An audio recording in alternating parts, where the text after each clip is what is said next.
प्रभात प्रभु যীশু খ্ৰীষ্টৰ নামত নমস্কাৰ। আপোনালোকে সকলো জানে যোৱাকালি আমাৰ পাষ্টৰ তেওঁ যোৰহাটত সেমিনাৰৰ কাৰণে যাব লগা হ'ল। তেওঁ তাতে সেমিনাৰ কৰি আছে। তাৰপিছতে আকৌ তেওঁৰ অন্য মণ্ডলীবিলাকতো ভিজিটিং আছে, তাতে তাইলৈকে গৈছে, আহিব কেইদিনমান, অলপ দেৰি হ'ব পাৰে, 2-3 দিনমান। তো আপোনালোকে সকলোৱে প্ৰাৰ্থনাত থাকিব। তাতে সেমিনাৰ আছে আৰু নতুন চাৰ্চ উদ্বোধনী আছে, নতুন চাৰ্চ কিবা হেৰি কৰিব, ইনগ্ৰেশ্যন কেইবাটাও আছে। আৰু আমাৰ ভাই খগেনৰ বিয়াও আছে, তাৰ কাৰণেও পাষ্টৰে আগতীয়াকৈ যাব লগা হ'ল এইকাৰণে। আৰু আপোনালোকে প্ৰাৰ্থনাত থাকিব সকলো যি আমাৰ কাৰ্যসূচীবিলাক আছে। আৰু সকলোকে ধন্যবাদ জনাইছোঁ আজি সকলোৱে প্ৰভুৰ দিনত গোট খোৱাৰ বাবে। আহক আমি প্ৰথমতে বাইকত যোৱাৰ আগতে প্ৰথমতে আমি প্ৰাৰ্থনাত মূৰ দুৱা হওক। আহক আমি প্ৰাৰ্থনাত মূৰ দুৱাইছোঁ। আমাৰ মৰমীয়াল পিতৃ ঈশ্বৰ, আমি তোমাক ধন্যবাদ জনাইছোঁ প্ৰভু। তুমি আমাক যি অনুগ্ৰহ মৰম দয়া দিছা প্ৰভু, সহায় কৰক।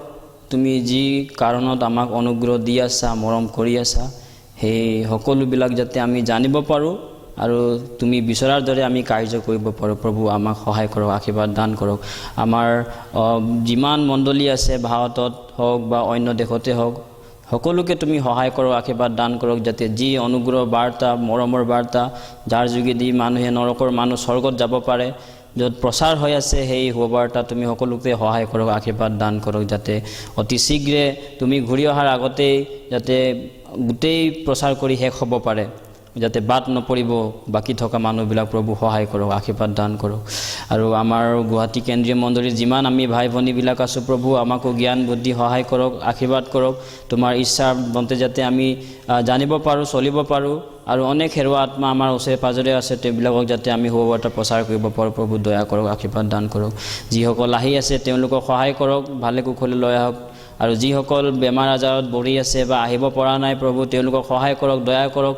তেওঁলোকে য'তেই নাথাকক তেওঁলোকক আশীৰ্বাদ কৰক, আৰু যাতে আগন্তুক দিনবিলাকত তোমাৰ সহভাগিতাৰ ফেলোশ্বিপত যাতে আহিব পাৰিব প্ৰভুৰ দিনত, আৰু তোমাৰ বাইকৰে যাতে আশীৰ্বাদ পোৱা ৰাস্তা পাব পাৰে, তুমি তেওঁলোকক দয়া কৰক, সহায় কৰক। আজি যি বাইক আমি চাবলৈ ওলাইছোঁ প্ৰভু, আশীৰ্বাদ কৰক, সহায় কৰক, যাতে বাইকৰ দ্বাৰা আমি সকলোৱে আশীৰ্বাদ পাম, তোমাৰ বাধ্য হ'ব পাৰোঁ।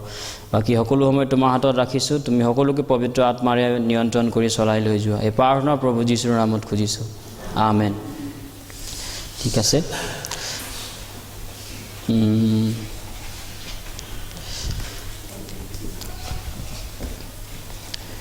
আজি আমি এটা বিষয় চাবলৈ ওলাইছোঁ, how to serve god.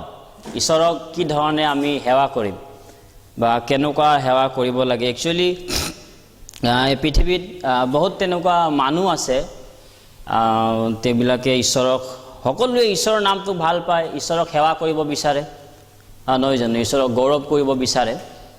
Actually যিবিলাক ঈশ্বৰক জনা নাই হয়তো ঈশ্বৰক, তেওঁবিলাকো ঈশ্বৰক সেৱা কৰিব বিচাৰে। ঈশ্বৰ আছে বুলি বিবেকৰ দ্বাৰা জানে আৰু ঈশ্বৰক সেৱা কৰিবৰ কাৰণে কিবা কিবি ৰাস্তা বনায়। কিন্তু আমি জানো সেই ধৰণে আমি ঈশ্বৰক, তেওঁবিলাকৰ ধৰণে ঈশ্বৰক সেৱা কৰিব নোৱাৰে। আৰু নতুন জন্ম পোৱাৰ পাছতো আমিও নিজৰ জ্ঞান বা নিজৰ আইডিয়াৰে ঈশ্বৰক আৰাধনা বা সেৱা কৰিব নোৱাৰোঁ। ঈশ্বৰক সেৱা কৰিবৰ কাৰণে বা ঈশ্বৰক আৰাধনা কৰিবৰ কাৰণে ঈশ্বৰৰ ইচ্ছাৰ মতেহে হ'ব লাগিব। কিন্তু প্ৰথমতে মই এইটো কথা ক'ব বিচাৰিছোঁ যে কোনে ঈশ্বৰক আৰাধনা কৰিব পাৰিব তেনেহ'লে বা সেৱা কৰিব পাৰিব এই পৃথিৱীত? এই পৃথিৱীত প্ৰায় 700 কোটিতকৈ বেছি মানুহ আছে। সকলোৱে ঈশ্বৰক মানিছোঁ বুলি কিনে কয়, আমি জানো। কিছুমানে তাৰে মাজত নতুন জন্ম পোৱা মানুহবিলাকে সেৱা কৰাটোহে ঈশ্বৰে একচেপ্ট কৰিব একচুৱেলি। বাকীবিলাকে সেৱা কৰিছোঁ বুলি কিনে ঈশ্বৰক ভাবিলেও এইটো ঈশ্বৰৰ মতে নহয়, ঈশ্বৰৰ দৰে নহয়, ঈশ্বৰৰ দ্বাৰা নহয় একচুৱেলি। তো যিয়ে নহওক, এতিয়া ঈশ্বৰক সেৱা কৰিবৰ কাৰণে তেওঁ ফাৰ্ষ্ট নতুন জন্ম পোৱা মানুহে ঈশ্বৰক সেৱা কৰিব পাৰে, ঈশ্বৰক আৰাধনা কৰিব পাৰে। নতুন জন্ম পোৱা মানুহ হ'ব লাগিব, অন্যথা তেওঁ গীৰ্জাত আহিব পাৰে বা অন্যান্য কিবা কৰিব পাৰে, যিকোনো নকৰিলেও এইটো ঈশ্বৰক সেৱা কৰাটো একচুৱেলি একচেপ্টেবল নহয় ঈশ্বৰৰ আগত। এইটো ঈশ্বৰে গ্ৰহণ নকৰে। আমি সেইকাৰণে দ্বিতীয় কৰন্থিয়াত আমি বাইবেল পদ এটা চাম,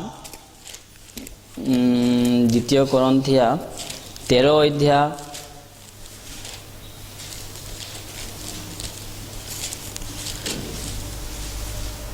দ্বিতীয় কৰন্থিয়া 13 অধ্যায় 5 পদ ইয়াতে কি কৈছে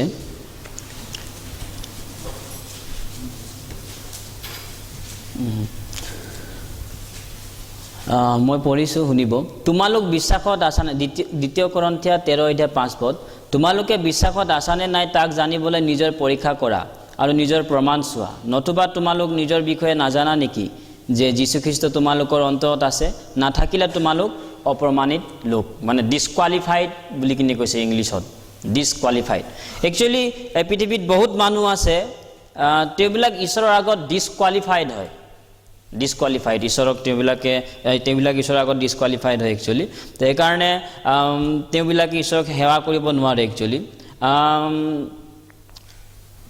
এজনা ঈশ্বৰক মানুহে সন্তুষ্ট কৰিব বিচাৰে কেনেকুৱা আমি ঈশ্বৰক সন্তুষ্ট কৰিব পাৰে মানুহে কি উপায় আছে ঈশ্বৰক সন্তুষ্ট কৰা ইব্ৰী 11 অধ্যায় 6 পদত কৈছে ইব্ৰী 11 অধ্যায় 6 পদ ইয়াতে কি কৈছে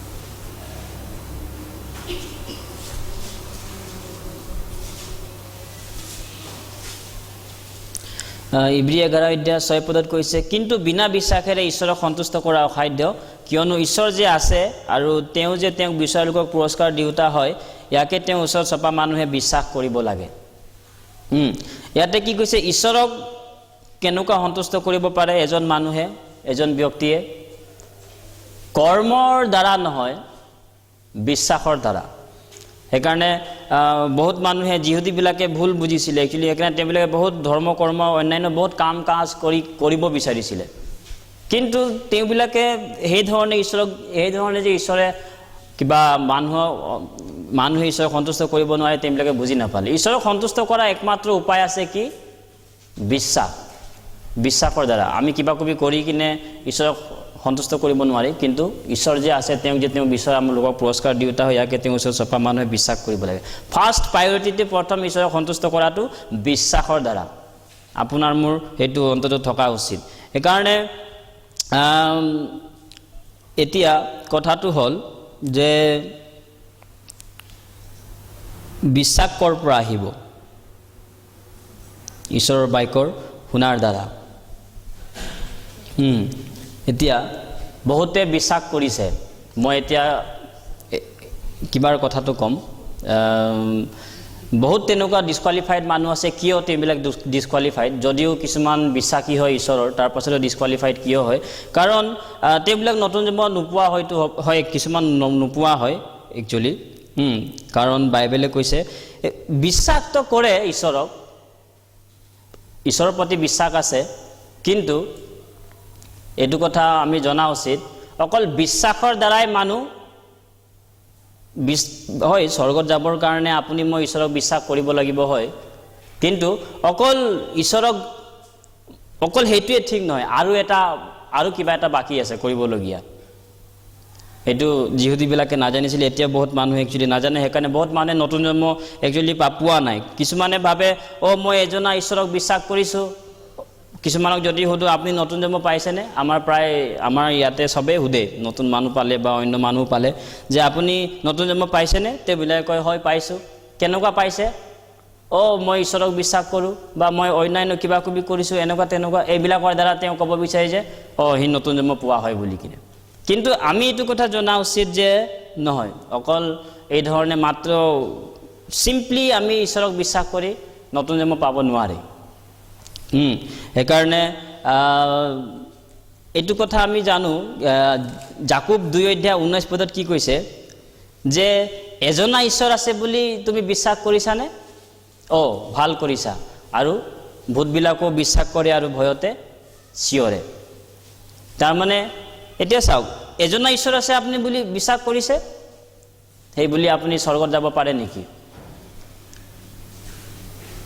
শয়তানো এজনা ঈশ্বৰ আছে বুলি বিশ্বাস কৰে কিন্তু তেওঁ স্বৰ্গত যাব পাৰিবনে এই ধৰণে নোৱাৰে সেইটো কাৰণে আপুনি মই সাৱধান হোৱা সিম্পলি মই ঈশ্বৰক বিশ্বাস কৰোঁ সেইকাৰণে মই নতুন জন্ম পাইছোঁ সেইকাৰণে মই ঈশ্বৰক সেৱা কৰিছোঁ সেৱা কৰিব পাৰোঁ তেনেকুৱা একচুৱেলি নহয় সাৱধান যিহতীবিলাকে তেনেকুৱা ভুল কৰিছিলে তাৰপাছতে ঈশ্বৰক বিশ্বাস কৰিলেও তেওঁ একচুৱেলি নতুন জন্ম পাব নোৱাৰে সেইটো কথাটো মই ক'ব বিচাৰিছোঁ আৰু 2 নম্বৰ কিছুমানে হয়তো ভাবিব পাৰে মই বাইবেলৰ বিষয়ে জ্ঞান আছে সেইকাৰণে মই নতুন জন্ম পাইছোঁ স্বৰ্গত যাম এনেকুৱা ভাবিব পাৰে কিন্তু তেনেকুৱাও কথাটো নহয় বাইবেলৰ বিষয়ে জ্ঞান থাকিলে আপুনি মই স্বৰ্গত যাব পাৰিমনে বা নতুন জন্ম পোৱা সেইটো বুজায়নে নহয় সেইটো নুবুজায় বহুত একচুৱেলি আপুনি যদি চাব শয়তানৰো বহুত নলেজ আছে বাইবেলটো বহুত জানে শয়তানে কিন্তু শয়তানে বাইবেল জানে বুলি কিনে শয়তানে স্বৰ্গত যাব পাৰিবনে নোৱাৰে তেনেহ'লে আপোনাৰ মোৰ বাইবেল জানো বাইবেলৰ বিষয়ে নলেজ আছে বুলি কিনে ক'লে আপুনি মই স্বৰ্গত যাব পাৰিম বা কোনোবাই পাৰেনে মানুহ তেনেকুৱা নোৱাৰে এইটো সিম্পলি আপুনি মই বাইবেলটো জানিলে স্বৰ্গত যাবৰ কাৰণে একচুৱেলি নোৱাৰোঁ আমি জানো মথি 4 অধ্যায়ত যেতিয়া যীশুক শয়তানে কিবা কৰিছিলে কিবা পৰীক্ষা কৰিছিলে তেতিয়া তেওঁ কি কৈছিলে তুমি ওপৰৰ পৰা তললৈ নিজকে পেলাই দিয়া কিয়নো লিখা আছে তেওঁ তেওঁৰ দূতবিলাকক আজ্ঞা দিব তাতে তোমাৰ ভৰি যেন শিলত খুন্দা নাখায় এই নিমিত্তে তেওঁৰ দূতবিলাকে তোমাৰ হাত দাঙি ধৰিব শয়তানে বাইবেল জানে আৰু বাইবেলৰ কথাটো কৈ কিনে যীশুক পৰীক্ষা কৰিছে তাৰ মানে শয়তানে বাইবেল জানাৰ মানে এইটো নহয় যে শয়তানে স্বৰ্গত যাব পাৰিব আপুনি ময়ো মানুহো এই পৃথিৱীত বাইবেল জানে ঈশ্বৰক সিম্পলি বিশ্বাস কৰে তাৰ মানে এইটো নহয় যে তেওঁ স্বৰ্গত যাব পাৰিব সেইকাৰণে আপুনি মই যিহতীবিলাকে সেইকাৰণে বহুতে ভয় মানে কিবা বিপথে গ'লে একচুৱেলি আনকি কিছুমানে ক'ব পাৰে মই যীশুকতো বিশ্বাস কৰোঁ মই স্বৰ্গত যাব পাৰিম মই কিয় যাব নোৱাৰোঁ তেনেহ'লে যীশুক কি ভূতে বিশ্বাস নকৰেনে লুক 4:8 অধ্যায় 24 পদ ভূতেও যীশুক বিশ্বাস কৰে আমি তাক ভালকৈ জানো যেতিয়া ভূতবিলাকে কি কৈছিলে যীশুৰ ওচৰত অহা সময়তে লুক 8 অধ্যায় 24 পদটো মই পঢ়ি আপোনালোকে শুনিব লুক 8 অধ্যায় 28 পদ একচুৱেলি 24 নহয় 28 লুক 8 অধ্যায় 28 পাইছে মই পঢ়িছোঁ শুনিব লুক 8 অধ্যায় 28 সি যীশুক দেখিয়েই আটা পাৰি তেওঁৰ আগত পৰি বৰ মাতেৰে ক'লে হে সৰ্বোপৰি ঈশ্বৰৰ পুত্ৰ যীশু আপোনাৰ লগত মোৰ কি কাম মই মিনতি কৰিছোঁ মোক যাতনা নিদিব যীশুক দেখাৰ লগে লগে ভূতবিলাকে চিনি পাইছে যীশু কোন হয় ভয়তে চিঞৰে ঈশ্বৰৰ পুত্ৰ ঈশ্বৰ পবিত্ৰ জনা আৰু ভয়তে চিঞৰিছে বুলি কিনে কৈছে এতিয়া চাওক ভূত আনকি এটা কথা ইণ্টাৰেষ্টিং যিহুদীবিলাকে যীশুক দেখা পায় যীশুৰ ইমান আচৰিত চিন দেখা পায় যিহুদীবিলাকে চিনি নাপালে যে যীশু ঈশ্বৰ হয় যীশু ঈশ্বৰৰ পৰা অহা হয় সৰ্বশক্তিমান জনা হয় চিনি নাপালে কিন্তু ভূতবিলাকে লগে লগে চিনি পাইছিলে যীশুক এই চাওক যীশুৰ বিষয়ে নলেজ আছে যীশুৰ বিষয়ে ভূত জানে সেই বুলি ভূতে স্বৰ্গত যাব পাৰে নেকি তেওঁ নতুন জন্ম পাব পাৰে স্বৰ্গত তেওঁ যাব পাৰে তেনেকুৱাকৈ নাই নোৱাৰে তেনেহ'লে সেইটো কাৰণে সাৱধান সিম্পলি যদি মই ঈশ্বৰ এজনা আছোঁ বুলি বিশ্বাস কৰিছোঁ সেইটোৰ দ্বাৰা আপুনি সেইটো নুবুজায় যে আপুনি মই স্বৰ্গ ৰাজ্যত গৈছোঁ এইটো বিশ্বাস কৰিয়ে বা সিম্পলি যদি আপুনি বাইবেলটো জানো বিশ্বাস কৰিছোঁ মেমৰি কৰিছোঁ পূৰা মুখস্থ আছে ক'ত কি কি লিখা আছে চব জানে তাৰ মানে এইটো নহয় যে আপুনি মই নতুন জন্ম পোৱা হয় বা আপুনি যীশুক বিশ্বাস কৰে যীশুক বিশ্বাস কৰি আছে সেইটো বি নুবুজায় যে আপুনি মই স্বৰ্গ ৰাজ্যত যোৱা মানুহ হয় এইবিলাক একচুৱেলি স্বৰ্গত যোৱা ৰাস্তা নহয় কিন্তু হয় পৰিত্ৰাণ পাবৰ কাৰণে এজনা ঈশ্বৰৰ বিষয়ে আপুনি জানিব লাগিব বাইবেলৰ যোগেদি বাইবেল জানিব লাগিব যীশুক সত্যৰূপে জানিব লাগিব সেইটো হয় কিন্তু মই ক'ব বিচাৰিছোঁ এইটোৰ দ্বাৰা আপুনি মই এনেকুৱা এই ধৰণে বিশ্বাস কৰি সিম্পলি বিশ্বাস কৰি আপুনি মই সন্তুষ্ট কিছুমানে বহুতে সন্তুষ্ট কৰিব বিচাৰে জগতৰ মানুহবিলাকে যিবিলাকে নামধাৰী হয় তেওঁবিলাকে সেনেকুৱাকৈ সন্তুষ্ট কৰিব বিচাৰে কিন্তু আমি জানো সেইটো নহয় কিন্তু আমি কেনেকুৱাকৈ স্বৰ্গত যাব পাৰোঁ স্বৰ্গত যোৱা একচুৱেলি এটা ৰাস্তা দিছে ঈশ্বৰে যেতিয়ালৈকে মানুহে সেই ৰাস্তাটোক নাজানে যেতিয়ালৈকে সেই ৰাস্তাটোক বিশ্বাস নকৰে তেতিয়ালৈকে তেওঁ স্বৰ্গত যাব নোৱাৰে যদিও তেওঁ ঈশ্বৰক বিশ্বাস কৰিব পাৰে, যদিও তেওঁ যীশুক বিশ্বাস কৰিব পাৰে, যদিও তেওঁ বাইবেল বিশ্বাস কৰিব পাৰে, কিন্তু ঈশ্বৰে মানৱ জাতিক স্বৰ্গত যাবৰ কাৰণে এটা ৰাস্তা দিছে, এই ৰাস্তাটো বিশ্বাস নকৰালৈকে তেওঁ স্বৰ্গত যাব নোৱাৰে। সেইকাৰণে যীশুৱে এটা কথা কৈছিলে, তোমালোকে পুত্ৰৰ বিষয়ে পাপ ক্ষমা হ'ব, ঈশ্বৰৰ বিষয়ে পাপ ক্ষমা হ'ব, কিন্তু পবিত্ৰ আত্মাৰ বিৰুদ্ধে কৰা পাপ ক্ষমা নহ'ব। সেইটো স্বৰ্গত যোৱা ৰাস্তা হয়। পবিত্ৰ আত্মা কেনেকুৱাকৈ পায়? শুভবাৰ্তাৰ যোগেদি পায়। তো স্বৰ্গত যোৱা ৰাস্তাটো কোনটো হয় আমি জানো। পিতৰক ঈশ্বৰে প্ৰচাৰ কৰিছিলে, পিতৰক পঠাইছিলে, জাফুলৈ পঠাইছিলে। তেতিয়া এজন কৰ্ণলিয়াছ মানুহ আছিলে, তেওঁ শুভবাৰ্তা প্ৰচাৰ কৰি কিনে তেওঁ একচুৱেলি ভাল মানুহ, ভদ্ৰ মানুহ, ঈশ্বৰক বিশ্বাস কৰা বিশ্বাসী মানুহ আছিলে, ঈশ্বৰক বিশ্বাস কৰে, বাইবেল বিশ্বাস কৰে, চব ঈশ্বৰৰ বিষয়ে তেওঁ ভাল এটিটিউড আছিলে। কিন্তু তেতিয়াও তেওঁ পৰিত্ৰাণ পোৱা নাই। এতিয়া মানুহবিলাকে কিছুমানে ভাবিব পাৰে মই ভাল কৰিছোঁ, গীৰ্জা কৰিছোঁ, আমুক কৰিছোঁ, তামুক কৰিছোঁ, মই স্বৰ্গত যোৱা মানুহ, মই নতুন জন্ম পোৱা মানুহ হয় বুলি চিম্পলি ভাবে। এই মানুহবিলাকে ভাবে একচুৱেলি, জগতৰ মানুহবিলাকে। কিন্তু আমিতো তেনেকুৱা ভাবিব নালাগে একচুৱেলি। তেনেকুৱাকৈ তেওঁ পৰিত্ৰাণটো পোৱা নাই। তেতিয়া ঈশ্বৰে তেওঁক চালে, ভাল ভদ্ৰ মানুহ, তেওঁ পৰিত্ৰাণ পোৱা যোগ্য মানুহ। তেতিয়াও পৰিত্ৰাণ পোৱা নাই, ঈশ্বৰক বিশ্বাস কৰিছে তেওঁ। ঈশ্বৰে তেওঁক ক'লে, ঠিক আছে, তুমি তোমাৰ সকলো গ্ৰহণ কৰা হ'ল, ঈশ্বৰৰ আগত একচেপ্টেড হ'ল, কিন্তু তুমি আৰু তোমাৰ পৰিয়াবাৰে যিহেৰে পৰিত্ৰাণ পাবা, সেই জাফুলৈ মানুহ পঠাই, যাৰ নাম পৰীক্ষাত নাম পিতৰ, তাক মাতাই আনা। তেওঁ আহিব আৰু তুমি আৰু তোমাৰ পৰিয়ালে যিহেৰে পৰিত্ৰাণ পাবা, এনে কথা তেওঁ তোমাক ক'ব, তেতিয়াহে পৰিত্ৰাণটো পাব। এই ধৰণে একচুৱেলি পৰিত্ৰাণটো তেওঁ পালে। কৰ্ণলিয়াছে পাচনি কৰ্ম 10 অধ্যায় 11 অধ্যায় পঢ়িলে তাতে পাব।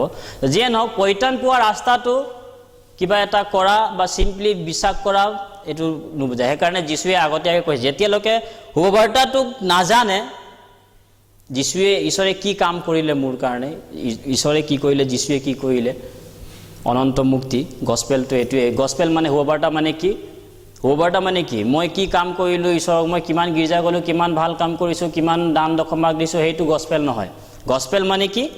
1 কৰিন্থিয়া 15 অধ্যায় 1 পদৰ পৰা 4 পদলৈকে পঢ়িলে গম পাব। তাতে লিখা যে শাস্ত্ৰ অনুসাৰে খ্ৰীষ্টে আমাৰ পাপৰ নিমিত্তে মৰিল আৰু শাস্ত্ৰ অনুসাৰে তৃতীয় দিনা তেওঁক জি তোলা হ'ল। সেইটোহে গস্পেল হয়। আৰু তাৰ যোগেদিহে মাত্ৰ মানুহে স্বৰ্গ ৰাজ্যত যাব পাৰে। সেইটোক যদি কমপ্লিট শাস্ত্ৰ অনুসাৰে পৰিত্ৰাণৰ জ্ঞান নিশ্চয়তা নাই আমাৰ বাইবেলৰ পৰা, আপুনি মই গীৰ্জাত গ'লেও, বাইবেল পঢ়িলেও, প্ৰাৰ্থনা কৰিলেও, দান দশমভাগ দি থাকিলেও ডিছকুৱালিফাইড হয় বুলি বাইবেলে কৈছে। সেইকাৰণে পৌলে কৈছে, test yourself, examine yourself whether you are faith or not. Faith কৰিলেও কিহত ফেথ আছে, কেনেকুৱা ধৰণৰ ফেথ আছে মোৰ? মই কৰা কাম চিম্পলি শয়তানে বিশ্বাস কৰাৰ দৰে মই বিশ্বাস কৰিছোঁ নে ঈশ্বৰ এজনৰ সৃষ্টিকৰ্তা হয়, বাইবেলৰ ঈশ্বৰ এজনৰ এইটো শয়তানে বিশ্বাস কৰে যে বাইবেলৰ ঈশ্বৰে সৃষ্টিকৰ্তা ঈশ্বৰ হয় বুলি শয়তানে জানে নে নাই? জানে। সৃষ্টি কৰাৰ সময়ত তেওঁ ওচৰতে আছিলে, জানে। তেওঁ যীশু কোন হয় এইটো বি জানে। তো এই চিম্পলি এনেকুৱা আপুনি মই বিশ্বাস কৰি স্বৰ্গত যাব নোৱাৰোঁ যেতিয়ালৈকে ঈশ্বৰে মানৱ জাতিক পৰিত্ৰাণৰ কাৰণে যি কাম কৰিলে যীশুৱে সেইটো নাজানো। সেইকাৰণে পৰিত্ৰাণ পোৱা মানে নতুন জন্ম পাব লাগিব। যীশুৱে আন ভাষাত কৈছে, যদি স্বৰ্গৰাজ্যত কোনোবাই যাব বিচাৰিছে তেওঁ নতুন জন্ম পাব লাগিব। তেওঁ কেনেকুৱা টাইপৰ মানুহ হয়, কি হয়, সেইটো ঈশ্বৰে নাচায়, বা কি জাতি কি ধৰ্মৰ সেইটো নাচায়, কিন্তু ঈশ্বৰে কৰা কামটো তেওঁ জানিছেনে নাই আৰু বিশ্বাস কৰিছেনে নাই, সেইটোকে ঈশ্বৰে চায়। তো সেইটো নতুন জন্ম তেনেকুৱাকৈ পাব পাৰে তেওঁ। আমি যীশুৱে কৈছিলে নতুন জন্ম নাপালে যেতিয়ালৈকে তেওঁ নতুন জন্ম নাপায় স্বৰ্গৰাজ্যত তেওঁ যাব নোৱাৰে, আৰু স্বৰ্গৰাজ্যত যোৱা মানুহ নহ'লে তেওঁ ঈশ্বৰক সেৱা কৰিবও নোৱাৰে। সেইটো কিবা হয় একচুৱেলি। সেইকাৰণে আমি জানো নতুন জন্ম আমি পাব কেনেকুৱাকৈ পায় এজন মানুহে। নতুন জন্মই জন্ম বুলি কিনে ক'লে এইটো আমি ধৰ্ম কৰ্ম কিবা নিজৰ কাৰ্যৰ দ্বাৰা নিজৰ কৰ্মৰ দ্বাৰা নাপায়। একচুৱেলি নতুন জন্মটো সেইটো সম্পূৰ্ণ ঈশ্বৰৰ পৰাহে হয়। আমি সেইটো চেমিনাৰতো বহুতবাৰ শুনিছোঁ। তো সেইকাৰণে নতুন জন্মটো আমি ফাৰ্ষ্ট সকলোৱে আমি জানিব লাগিব, আৰু প্ৰায় আমি জানো নতুন জন্ম। আমাৰ চেমিনাৰত কয় কেনেকুৱাকৈ নতুন জন্ম পাইছে। যদি আমি নাজানো কোন কেনেকুৱা গম পাইছে বুজি পাইছে, সেইটো নিজে গম পায় মই নতুন জন্ম পাইছোঁ নে পোৱা নাই। যদি আমাৰ কাৰোবাৰ মাজত যদি সন্দেহ থাকে যে কেনেকুৱাকৈ নতুন জন্ম পায়, মই বুজা নাই ভালকৈ, ধৰ্ম কৰ্ম কৰি কিনে পায় নে একো নকৰিলে ঈশ্বৰৰ বাক্য শুনি কিনে পায়, আমাক তেনেকুৱাকৈ যদি কোনোবাই যদি কনফিউজ আছে, বুজা নাই, তেনেহ'লে ক্লিয়াৰ কৰিব পাৰে চেমিনাৰৰ যোগেদি শুনি কিনে। পাষ্টৰ আছে আমাৰ কওঁতাবিলাক আছে কথা পাতি কিনে আমি তেনেকুৱা কৰিব পাৰে আমি অলৰেডি যিমানে পাইছোৱে আৰু যিবিলাকে যদি পোৱা নাই বুলি অকমান সন্দেহ হয় তেনেহলে আৰু এবাৰ সেমিনাৰ ভালকে আমি শুনিলে ঈশ্বৰে আমাক বুজিব দিব সহায় কৰিব যিয়ে নহওক তো নতুন জন্ম পোৱা মানুহে ঈশ্বৰক কিবা কৰিব পাৰে সেৱা কৰিব পাৰে অন্যথা ঈশ্বৰক সেৱা কৰিবৰ কাৰণে নোৱাৰে এটো একসেপ্টেবল নহয় ঈশ্বৰৰ আগত এটো ইনভ্যালিড হয় কাম নাই তো যিয়ে নহওক এতিয়া আমি মেইন টেক্সটলৈ যাম এটো যিছয়া 6 অধ্যায়ৰ পৰা আমি চাম ঈশ্বৰক তেওঁৰ কিবা কেনেকুৱা ঈশ্বৰক সেৱা কৰি আছিল স্বৰ্গদূত বিলাকে এই ইয়াৰ যোগেদি আমি অলপমান চাম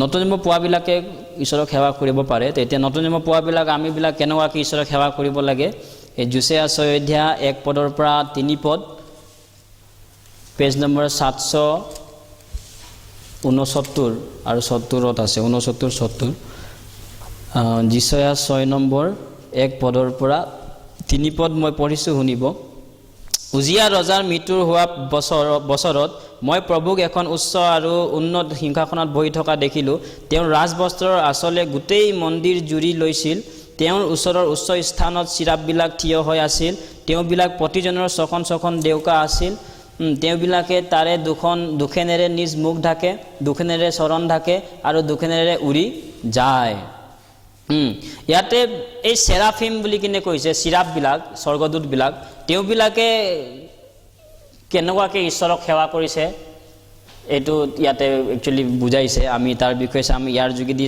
আমি চাব পাৰো যে আমি কেনেকুৱাকৈ ঈশ্বৰক সেৱা কৰিব পাৰো বা স্বৰ্গদূতবিলাকে কেনেকুৱাকৈ ঈশ্বৰক সেৱা কৰি আছে স্বৰ্গ ৰাজ্যত এই ধৰণে তেওঁবিলাকে কৰে আমি এটো চাম ইয়াৰ পৰা একচুয়ালি নতুন জন্ম পোৱাৰ পাছত ঈশ্বৰে একচুয়ালি আমাক ভাল পায় আৰু এই কাৰণে আমাক তেওঁ নতুন জন্ম দিছে স্বৰ্গদূতবিলাক একচুয়ালি তেওঁৰ কৰ্মকাৰী হিচাপে বনাইছিলে আমাৰ পাষ্টৰেও কিবা মেছেজ এটা আছে দি এঞ্জেল বুলি কিনে যে স্বৰ্গদূতবিলাকে ঈশ্বৰৰ কৰ্মচাৰী হিচাপে ঈশ্বৰে সৃষ্টি কৰিছে কিন্তু মানুহবিলাকক আকৌ আমাক ঈশ্বৰে তেওঁৰ সন্তান হিচাপে সৃষ্টি কৰিছে আমি ঈশ্বৰৰ পৰা প্ৰেম পাই সৃষ্টি হৈছো স্বৰ্গদূতটো বেলেগ তেনেকুৱা বেলেগ কিন্তু এই তেনেকুৱা সেইকাৰণে আমি যেতিয়া নতুন জন্ম পাওঁ নতুন জন্ম পোৱাৰ পাছতে আমাৰ এটা অন্তৰ আছে আমি ঈশ্বৰক ভাল পাব বিচাৰো ঈশ্বৰক সেৱা কৰিব বিচাৰো নহয় জানো এনেকুৱা আমাৰ এটা মন আছে সেইকাৰণে ঈশ্বৰো তেনেকুৱা বিচাৰে সেইকাৰণে আইজায়া ইয়াতে যদি আপুনি 8 পদটোত পঢ়ে 8 পদটোত ঈশ্বৰে সুধিছে ঈশ্বৰে কৈছে 8 পদটো মই পঢ়িছো পাছে মই প্ৰভুৰ মাত শুনিবলৈ পালো তেওঁ ক'লে মই কাক পঠাম আৰু আমাৰ পক্ষে কোন যাব ঈশ্বৰে যিছয়ে কৈছে তাতে মই ক'লো যিছয়ে ক'লে চাওক মই আছো মোক পঠাওক ধুনীয়া মই আছো মোক পঠাওক ঈশ্বৰে নতুন জন্ম পোৱা আমাক মৰম কৰে নতুন জন্ম দিছে প্ৰেম কৰে আমাক তাৰপিছতে ঈশ্বৰে কি বিচাৰে তেওঁ এই মৰম প্ৰেমটো প্ৰচাৰ কৰিবৰ কাৰণে ঈশ্বৰৰ বিষয়ে মানুহক আগত জনাবৰ কাৰণে ঈশ্বৰক মানুহ প্ৰয়োজন আছে মানুহ লাগে ঈশ্বৰক এতিয়া কোন যাব কোনে এই কৰিব একচুয়ালি তো নতুন জন্ম পোৱা আমি বিলাক হেতু কৰিব পাৰো ঈশ্বৰে আমাক হেতু দিছে আমি কৰিব পাৰো ঈশ্বৰৰ সেৱা কৰিব পাৰো ঈশ্বৰৰ কাৰ্য কৰিব পাৰো ঈশ্বৰৰ ইচ্ছা সিদ্ধ কৰিব পাৰো এই ধৰণে কিন্তু এতিয়া কেনেকুৱাকৈ আমি এই ধৰণে ঈশ্বৰক সেৱা কৰিম বা ঈশ্বৰৰ কাম কৰিম একচুয়ালি ঈশ্বৰক সেৱা কৰা হওক বা ঈশ্বৰৰ কাম কৰা হওক এটো কেনেকুৱা হ'ব লাগে জানেনে ঈশ্বৰৰ ইচ্ছাৰ দৰে আপুনি এনেকুৱা বাইবেল পদ আৰু এটা পাব পাৰে ৰেভিলেশ্যনত আছে প্ৰকাশিত বাক্যত অকমান তাৰ নিচিনা তাৰ লগত মিলা আছে অলপ প্ৰকাশিত বাক্য 4 অধ্যায়ত যদি চাই আমি পঢ়িলো বাইবেল পদটো ভাল হ'ব এই আইজায়া যোনটো 6 অধ্যায় 1-2 1 পৰা 3 পদটো যোনটো চালো সেৰাফিম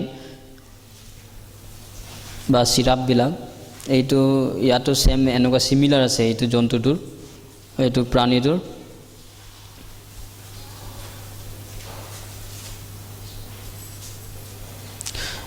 ইয়াতে কৈছে 6 আৰু 6 পৰা 8 পদ আৰু সেই সিংহাসনৰ সন্মুখত স্ফটিকৰ নিচিনা আৰচিময় এখন সমুদ্ৰ যেন দেখা গৈছে সেই সিংহাসনৰ ওচৰত আৰু সেই সিংহাসনৰ চাৰিওফালে 4 প্ৰাণী আছে হিবিলাকৰ আগফালে পাছফালে চকুৰে পৰিপূৰ্ণ প্ৰথম প্ৰাণী সিংহৰ নিচিনা দ্বিতীয় প্ৰাণী দামুৰীৰ নিচিনা তৃতীয় প্ৰাণী মানুহৰ মুখ থকা আৰু চতুৰ্থ প্ৰাণী উৰি ফুৰা কুৰৰ পক্ষীৰ নিচিনা। সেই চাৰি প্ৰাণীৰ প্ৰত্যেকৰ ছখন ছখন ডেউকা আৰু সেইবিলাক বাহিৰে ভিতৰে চকুৰে পৰিপূৰ্ণ আৰু সেইবিলাক পবিত্ৰ পবিত্ৰ বুলি প্ৰভু পৰমেশ্বৰ তেওঁ সৰ্বশক্তিমান আৰু বৰ্তমান ভূত আৰু ভৱিষ্যত জনা এই বুলি দিনে ৰাতিয়ে অবিশ্ৰামে কৈ থাকে। এইটো চাইছেনে অকণমান কিবা আছে মিল আছে এই প্ৰাণীটোৰ। তেওঁবিলাকে দুখনেৰে কিবা কৈছে ছখন ছখন ডেউকা আছে সেইবিলাকৰ। ছখন ছখন ডেউকা, তাতো ছখন ছখন ডেউকা, দুখনেৰে মুখ ঢাকে, দুখনেৰে চৰণ ঢাকে, দুখনেৰে উৰি যায়। ইয়াতে হাত পদত যোনটো চাৰিটা জন্তুৰ কথাটো ইয়াতে উল্লেখ কৰিছে, একচুৱেলি চাৰিটা জন্তু চাৰিটা শুভবাৰ্তাটোক বুজায়। গছপেল, মথি, মাৰ্ক, লুক, যোহন। মথি, মাৰ্ক, লুক, যোহনত যীচুক কি ধৰণে বুজাইছে সেইটো হয়। মথিত কি ধৰণে বুজাইছে যীচুক, ইয়াতে কি কৈছে, প্ৰথম প্ৰাণী সিংহৰ নিচিনা। সিংহটো জন্তুৰ ৰজা। মথিত যীশুখ্ৰীষ্টক ৰজা হিচাপে বুজায়। তাৰপিছতে মাৰ্কত কেনেকুৱা, যীচু মই সেৱা শুশ্ৰূষা পাবলৈ নহয়, সেৱা শুশ্ৰূষা কৰিবলৈহে আহিছোঁ। মানে যীচু সেৱা কৰিবৰ কাৰণে আহিছে, ছাৰ্ভেণ্টৰ দৰে যীচুক বুজায় মাৰ্কত। আৰু লুকত কি বুজায় যীচুক, মানুহৰ পুত্ৰ, দ্য হিউমেনিটি অফ জিজাছ, মনুষ্যত্ব, যীচুৰ মনুষ্যত্বটোক বুজায়। আৰু যোহনত কুৰৰ পক্ষী কৈছে ইগলটো কাক ৰিপ্ৰেজেণ্ট কৰে, যোহনটোক ঈশ্বৰক, যীচুৰ ডিভিনিটিটোক বুজায়, যীচু যে ঈশ্বৰ হয় এইটোক বুজায়। এই ধৰণে এইটোত আছে। যিয়ে নহওক এইটো অলপ মিল আছে তাৰ লগত। আইজায়া চেপ্টাৰ যোনটো 6 অধ্যায়টো চালোঁ, কিন্তু আমি আইজায়া চেপ্টাৰ 6ৰ পৰাহে একচুৱেলি চাই থাকিম। আইজায়া মানে যিচয়া 6 অধ্যায় 2 পদটোত তেওঁবিলাকে এবাৰ পঢ়ি লওঁ বাইবেল পদটো। আইজায়া চেপ্টাৰ 6 verse 2 কোনোবা এজনে পঢ়ি দিব। Isaiah chapter 6 verse 2। তেওঁৰ ওচৰৰ উচ্চ স্থানত চিৰাবিলাক থিয় হৈ আছিল। তেওঁবিলাকৰ প্ৰতিজন ছখন ছখন ডেউকা আছিল। তেওঁবিলাকে তাৰ দুখনেৰে নিজ মুখ ঢাকে, দুখনেৰে চৰণ ঢাকে আৰু দুখনেৰে উৰি যায়। ইয়াতে এই ধৰণে কৈছে। এতিয়া এই ঈশ্বৰক সেৱা কৰা স্বৰ্গদূতবিলাক, ঈশ্বৰৰ সিংহাসনৰ আগত এই স্বৰ্গদূতবিলাকে ঈশ্বৰক সেৱা কৰি থাকে বুলি কিনে কৈছে। আৰু কেনেকুৱাকৈ কৰে তাৰ বিষয়তে ইয়াতে কোৱা আছে। মই অলপ আগতে ক'লোঁ ঈশ্বৰে সেৱা কৰিবৰ কাৰণে বনাইছে স্বৰ্গদূত, কিন্তু আমি তেনেকুৱা নহয়। আমি ঈশ্বৰৰ নতুন জন্ম, আমি ঈশ্বৰৰ সন্তান হিচাপে। কিন্তু এতিয়া নতুন জন্ম পোৱাৰ পাছত আমি ঈশ্বৰক ভাল পাওঁ, আমি ঈশ্বৰক সেৱা কৰিব বিচাৰোঁ। কিন্তু কথাটো হৈছে, প্ৰশ্নটো হৈছে কেনেকুৱা আমি ঈশ্বৰক সেৱা কৰিম। বহুত মানুহ এনেকুৱা থাকিব পাৰে নিজৰ আইডিয়া মতে, নিজৰ জ্ঞানৰ মতে ঈশ্বৰক সেৱা কৰিব বিচাৰে, কিন্তু তেনেকুৱা কৰিলে ঈশ্বৰক একচেপ্ট নকৰে, আশীৰ্বাদ নাপায় আমি। সেইকাৰণে বহুত মানুহ হয়তো যেতিয়া ঈশ্বৰক লগ কৰিব স্বৰ্গৰাজ্যত, তেওঁবিলাকে বহুত পুৰস্কাৰ হেৰুৱাব নিজৰ। সেইকাৰণে ঈশ্বৰে লিখি ৰাখিছে। কি কাৰণে লিখিছে? যাতে কোনো মানুহে ঈশ্বৰক ব্লেম কৰিব নোৱাৰে। প্ৰভু মইতো ইমান কৰিলোঁ, আপুনি মোক কিয় দিয়া নাই, বা মই কিয় পোৱা নাই। যীশুৱে কৈছে তোমালোকে সাৱধান হোৱা যে তোমালোকে পুৰস্কাৰ নেহেৰুৱা। তেওঁবিলাকে জগতৰ মানুহবিলাকে কৈছে তেওঁবিলাকে দেখাবৰ কাৰণে, মানুহৰ পৰা পাবৰ কাৰণে কৰে।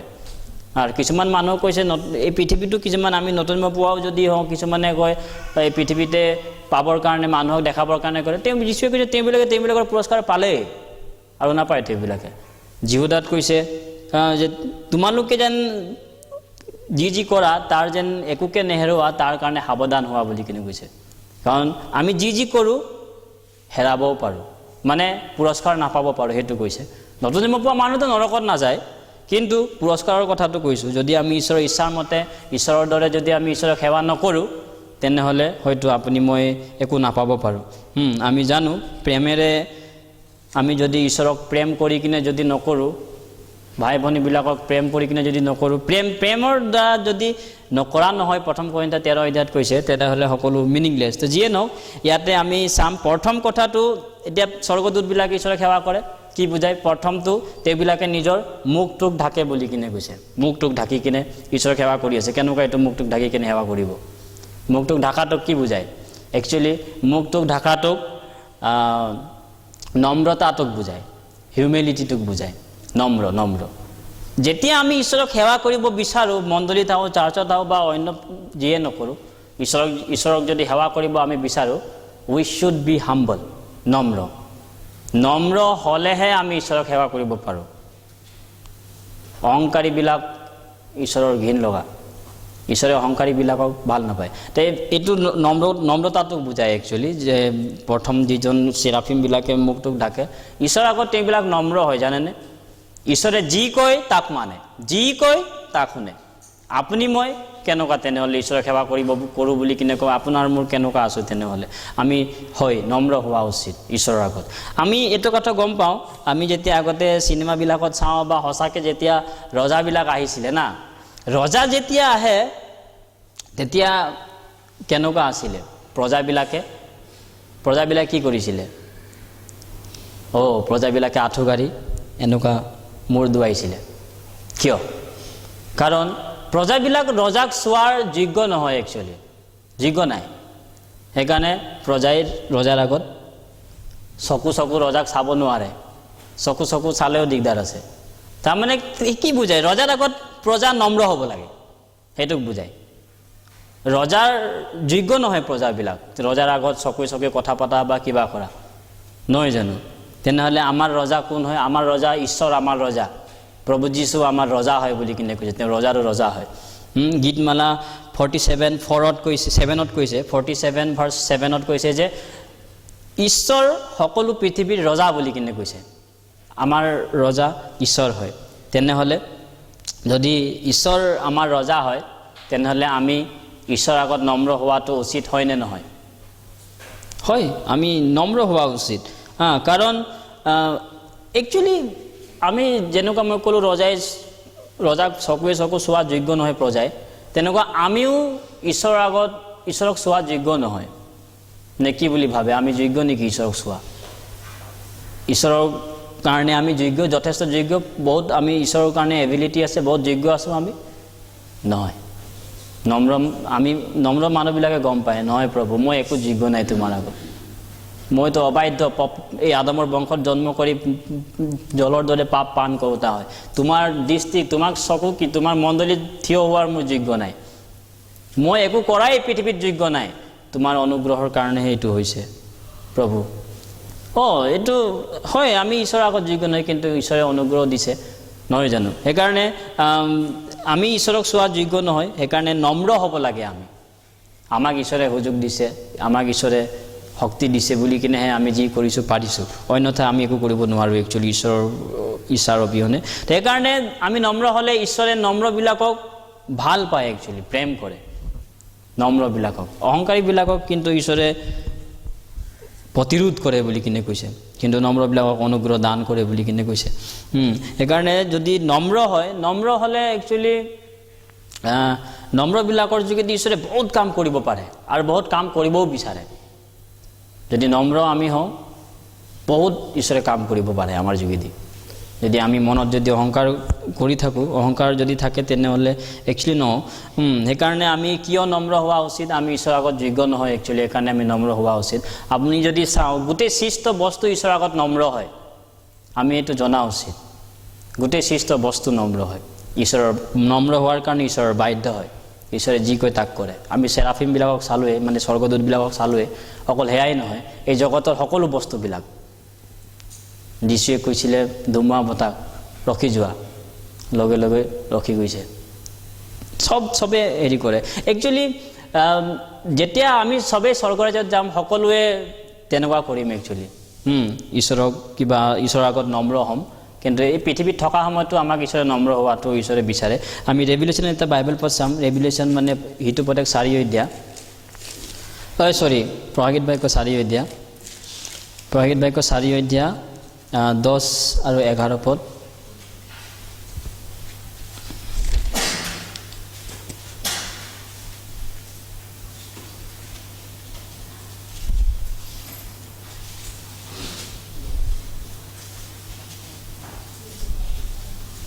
ইয়াতে কি কৈছে?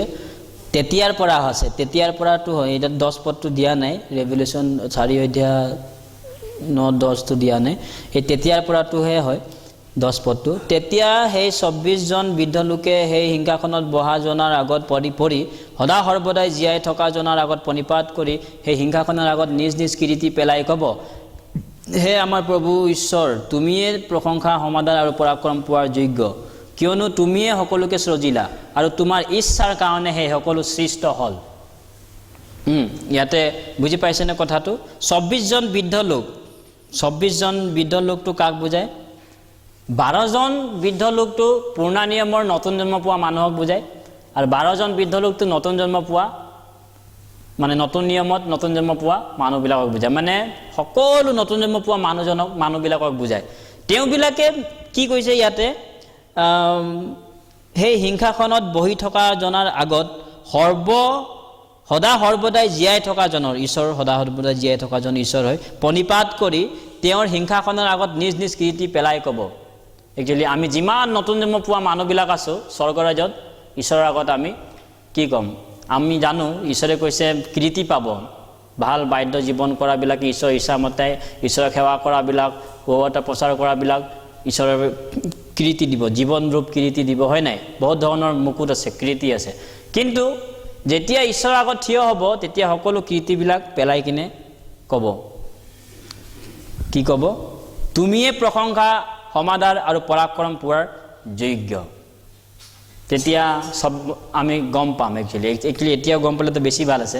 তেতিয়া আমি গম পাম আমি কিয় পুৰস্কাৰটো পালোঁ, আমি কিয় এই সকলো সমাদৰৰ যোগ্য হ'লোঁ। কিয়? আমি টেলেণ্টেড বহুত সেইকাৰণে নহয়, ঈশ্বৰে আমাক সহায় কৰাৰ কাৰণে, ঈশ্বৰে আমাক জ্ঞান দিয়াৰ কাৰণে। আমি যদি কিবা কৰিব পাৰিছোঁ সেইটো আমাৰ শক্তিৰ দ্বাৰা নহয়, ঈশ্বৰে দিয়াৰ কাৰণে। তো যিয়ে নহওক সেইটো স্বৰ্গৰাজ্যতে গম পাব যে সমাদৰ কিয় পোৱাৰ যোগ্য। তেওঁ আমাক সৃষ্টি কৰিছে, তেওঁ ঈশ্বৰ আমাৰ সৃষ্টিকৰ্তা হয়, আমাক তেওঁ জীৱন দি এই পৃথিৱীত এতিয়া ৰাখিছে। এতিয়া আমি জীয়াই আছোঁ, খাইছোঁ, বৈছোঁ, মস্তি কৰিছোঁ, ৰং কৰিছোঁ, ফূৰ্তি কৰিছোঁ, এইফালে দৌৰিছোঁ, ফুৰিছোঁ। ঈশ্বৰে জীয়াই ৰখাৰ কাৰণেহে হৈছে, অন্যথা আমি কিবা কৰিব নোৱাৰোঁ একচুৱেলি। সেইকাৰণে আমি চবেই ঈশ্বৰক প্ৰশংসা কৰিম, আৰু গোটেই সৃষ্টই প্ৰশংসা কৰেও একচুৱেলি, যিবিলাকে একচুৱেলি আমি সেইকাৰণে অতি সোনকালে সেইটো স্বৰ্গৰাজ্যত গ'লে সম্পূৰ্ণ গম পাম। কিন্তু এতিয়া গম পালে আমি ঈশ্বৰৰ আগত অন্ততঃ নম্ৰ হ'ব পাৰিম, আৰু নম্ৰ হ'লেহে ঈশ্বৰক বেছি ব্যৱহাৰ কৰিব আৰু বেছিকৈ ঈশ্বৰে আশীৰ্বাদ কৰিব পাৰিব আমাক। তো আমি নম্ৰ হোৱা উচিত ঈশ্বৰৰ আগত। তাৰপাছতে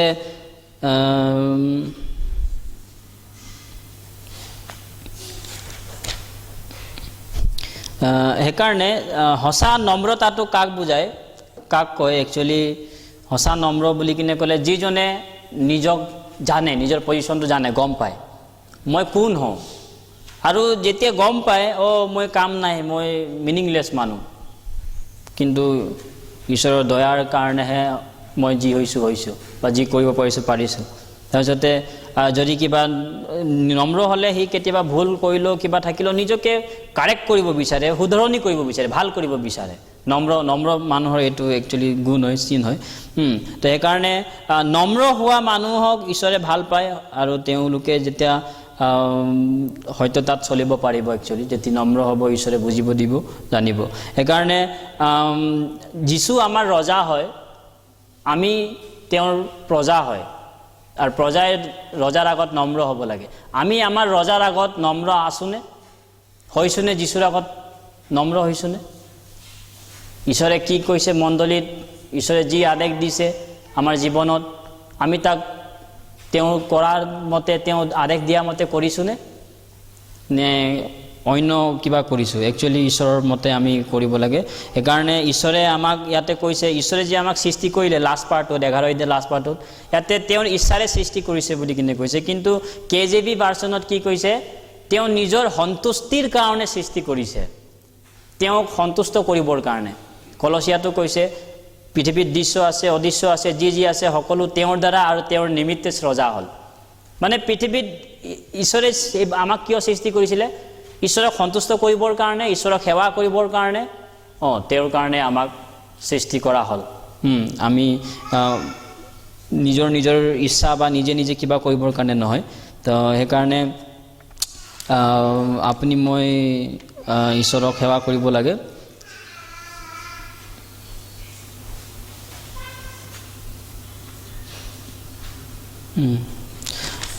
আৰু যদি আমি বাইবেলত চাওঁ, একচুৱেলি আমি ঈশ্বৰক সেৱা কৰাৰ ঈশ্বৰে বহুত কাৰণ দিছে, বহুত ৰিজন আছে।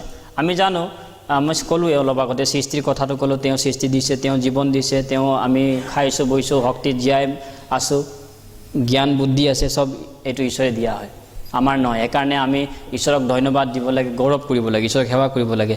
আনকি সেইটো আমি এইটো কথা গম পাওঁ, স্বৰ্গত যোৱাটো আমি নিজৰ শক্তিৰ দ্বাৰা, নিজৰ টেলেণ্টৰ দ্বাৰা নহয়। যীশুৱে কৰা কামটোৰ দ্বাৰা, ঈশ্বৰৰ দ্বাৰা, ঈশ্বৰে কৰা কামটোৰ কাৰণে আমি স্বৰ্গৰাজ্যত যাওঁ, সেইটো আমি জানো। জগতৰ পাপ নিউতা ঈশ্বৰৰ মেৰ পোৱালিক চোৱা, আমাৰ পাপটো যীশুৱে নিলে, সেইকাৰণে আমি স্বৰ্গৰাজ্যত যাব পাৰোঁ। তো সেইকাৰণে আমি ঈশ্বৰৰ আগত নম্ৰ হোৱা উচিত। গোটেই সৃষ্ট বস্তু নম্ৰ হোৱা হৈছে বুলি কিনে আমি অলৰেডি ক'লোঁ। প্ৰভাগীত বাক্য 5 অধ্যায়টোত যদি চাওঁ, ইয়াতো আপুনি 11, 12, 13 পদটোত চালেও গম পাব যে সকলো বস্তু তেওঁৰ আগত সৃষ্ট বস্তু নম্ৰ হয়। মই পঢ়ি দিছোঁ, এবাৰ শুনিব। প্ৰভাগীত বাক্য 5 অধ্যায় 11, 12, 13। ইয়াতে কৈছে, পাছে মই চাওঁতে সেই সিংহাসনৰ প্ৰাণীবিলাকৰ আৰু বৃদ্ধবিলাকৰ চাৰিওফালে অনেক স্বৰ্গদূতৰ মাত শুনিলোঁ। তেওঁবিলাকৰ সংখ্যা অযুত আৰু হাজাৰ হাজাৰ গুণ আছিল। তেওঁবিলাকে বৰ মাতেৰে ক'লে বোলে, হত হোৱা যি মেৰ পোৱালি, তেৱে পৰাক্ৰম, ধন, জ্ঞান, শক্তি, সমাদৰ, মহিমা আৰু ধন্যবাদ পোৱাৰ যোগ্য। আৰু স্বৰ্গত, পৃথিৱীৰ তলত আৰু সাগৰত যি সকলো সৃষ্ট বস্তু, সেই সকলোৰে মাজত যি আছে, সকলোৱে এই কথা কোৱা শুনিলোঁ। সিংহাসনত বহি থকা জনা আৰু মেৰ পোৱালিৰ ধন্যবাদ, মৰ্যাদা, মহিমা আৰু পৰাক্ৰম সদা সৰ্বদাই হওক। আমেন। তো সকলো সৃষ্ট বস্তুৱে কৰিছে, কিয়? তেওঁ আমাৰ ৰজা হয়, তেওঁ আমাৰ উদ্ধাৰকৰ্তা হয়, তেওঁ আমাৰ সৃষ্টিকৰ্তা হয়। সেইকাৰণে সকলো সমাধাৰ, সকলো পৰাক্ৰমৰ যোগ্যটো, সমাধাৰ পোৱাৰ যোগ্যটো তেওঁ হয়, সেইটো হয়। সেইকাৰণে আমি নম্ৰ হ'ব লাগে তেওঁৰ আগত। আৰু আমি জানো যীশু নিজেই নম্ৰ হয়। ইমান তেওঁ নম্ৰতাৰ এটা ধুনীয়া চিন হয়, আৰ্হি হয়। আমাৰ ঈশ্বৰজন কেনেকুৱা? উগ্ৰ নহয়, আমাৰ ঈশ্বৰজন নম্ৰ। আনকি তেওঁ নিজৰ জীৱনৰ দ্বাৰা দেখাইছে ঈশ্বৰক কেনেকুৱা সেৱা কৰিব লাগে, যীশুৱে দেখাইছে, নহয় জানো? আমি জানো। সেইকাৰণে মঠি 11 অধ্যায় 29 পদটো আমি চবেই জানো, ফেমাছ বাইবেল পদ হয়। যীশুৱে কৈছে, মই কোমল চিত্ৰৰ লোক, মোৰ জুৱলি লোৱা বুলি কিনে কৈছে। যীশু কোমল, নম্ৰ, সৰু মনৰ। তেনেহ'লে আমাৰ ৰজাজন, আমাৰ ঈশ্বৰজন ইমান নম্ৰ হয়, তেনেহ'লে আমিতো প্ৰজা হয়, একো নোহোৱা হয়, কাম নাইকিয়া মানুহ হয়। আমি কিমান নম্ৰ হ'ব লাগে তেনেহ'লে ঈশ্বৰৰ আগত, বা ঈশ্বৰৰ কাম কৰিবৰ কাৰণে, ঈশ্বৰৰ সেৱা কৰিবৰ কাৰণে। যীশু আহোঁতে জেৰুজালেমত কেনেকুৱা আহিছিলে? তেওঁ ডেকা গাধৰ ওপৰত, গাধ পোৱালিৰ ওপৰত বহি কিনে আহিছিলে। গাধ পোৱালিৰ ওপৰত বহি অহাটো কি বুজায়? নম্ৰ হৈছে তেওঁ সৰু হৈছে। তেওঁ উৰি আহিব পাৰিলেহেঁতেন, ঈশ্বৰ হয়। তেওঁ ঘোঁৰাত আহিব পাৰিলে হয়। আৰু একচুৱেলি বিশেষকৈ যেতিয়া ৰজা আহিলে কেনেকুৱা আহে? তেওঁ ৰথত আহে বা ঘোঁৰাত আহে, নহয় জানো? পূৰা একদম ফৌজ লৈ কিনে আহে। কিন্তু যীশু যেতিয়া জেৰুজালেমত সোমাইছিলে, তেওঁ গাধ লৈ কিনে সোমাইছে। যীশু নম্ৰ হয়, নম্ৰ হৈছে। কিমান নম্ৰ হৈছে ঈশ্বৰজন, সৃষ্টিকৰ্তা ৰজাজন। তেনেহ'লে আমি কিমান নম্ৰ হ'ব লাগে। সেইকাৰণে ইয়াতে নম্ৰতাৰ চিনটো আমি দেখা পাইছোঁ। একচুৱেলি যীশু গাধত অহাটো এইটো কাৰণ আছে। একচুৱেলি বহুত মানুহ যীশুৰ ওচৰত আহিব বিচাৰে, সৰু ল'ৰা বা সৰু বাচ্চাবিলাক হওক বা মানুহবিলাক হওক। ঘোঁৰাত যদি আহে, কোনে তেওঁৰ ওচৰত যাব পাৰিব, নহয় জানো? সৰু বাচ্চাবিলাক যাব নোৱাৰে। সেইকাৰণে হয়তো তেওঁ ঘোঁৰাত আহিছে, সকলোৱে তেওঁৰ ওচৰত আহিব পাৰে, কথা পাতিব পাৰে, তেওঁক চুব পাৰে, এই ধৰণে তেনেকুৱা হ'ব। কিন্তু ঘোঁৰাত আহিলে কোনো নোৱাৰে। সেইকাৰণে যিয়ে নহওক, তেওঁ নম্ৰ হৈছে, তেওঁ ঈশ্বৰ হৈ গাধত উঠি আহিছে। এইখিনিতে এটা কথা ভাবক, এই গাধটো যেতিয়া যীশু জেৰুজালেমত সোমাইছিলে, তেতিয়া সকলো মানুহে হচানা হচানা বুলি কিনে চিঞৰি গান কৈছিলে, যীশুৰ প্ৰশংসা কৰি আছিলে, নহয় জানো? যীশুৰ প্ৰশংসা কৰোঁতে এতিয়া যদি গাধটোৱে ভাবিলেহেঁতেন যে মানুহবিলাকে প্ৰশংসা কৰিছে দেখোন মোক, আৰু যদি তেওঁ গাধটোতো এনেকুৱা যায় নহয় জানো, গাধটো যদি এনেকুৱা ঠিক আছে ধন্যবাদ ধন্যবাদ উঠি যদি দিয়ে এনেকুৱা চবকে গৌৰৱটো ল'বৰ কাৰণে, তেনেহ'লে যীশু পৃথিৱীত যে বহি আছে, যীশু কি হ'লহেঁতেন? যীশু পৰি গ'লহেঁতেন। একচুৱেলি কেতিয়াবা আমাৰ জীৱনত তেনেকুৱা হ'ব পাৰে। আমি কি কৰিছোঁ? একো কৰিব নোৱাৰোঁ ঈশ্বৰৰ শক্তিৰ অবিহনে।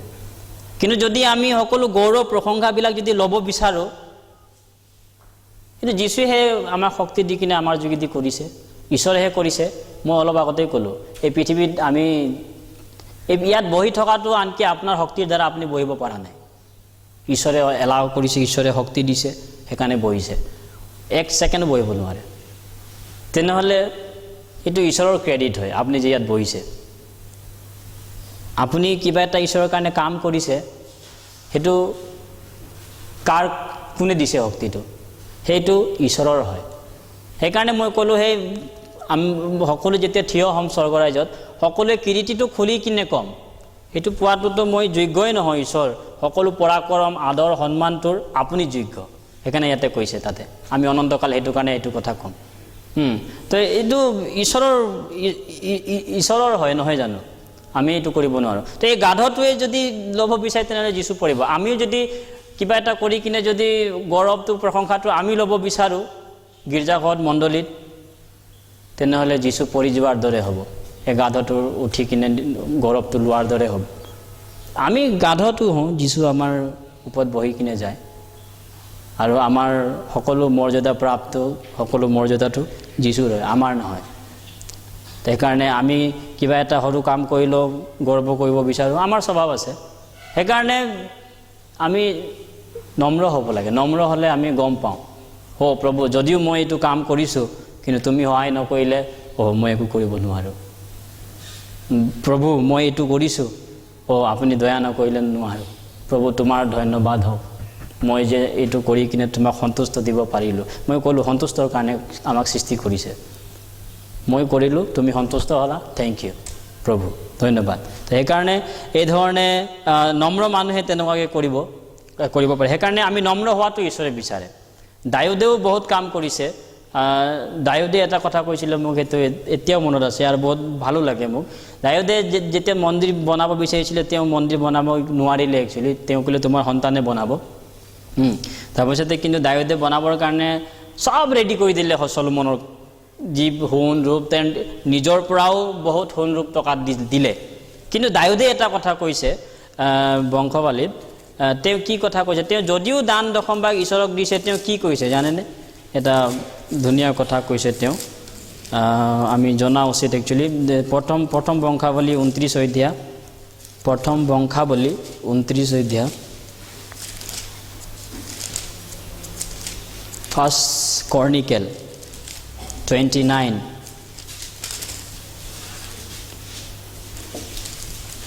ফাৰ্ষ্ট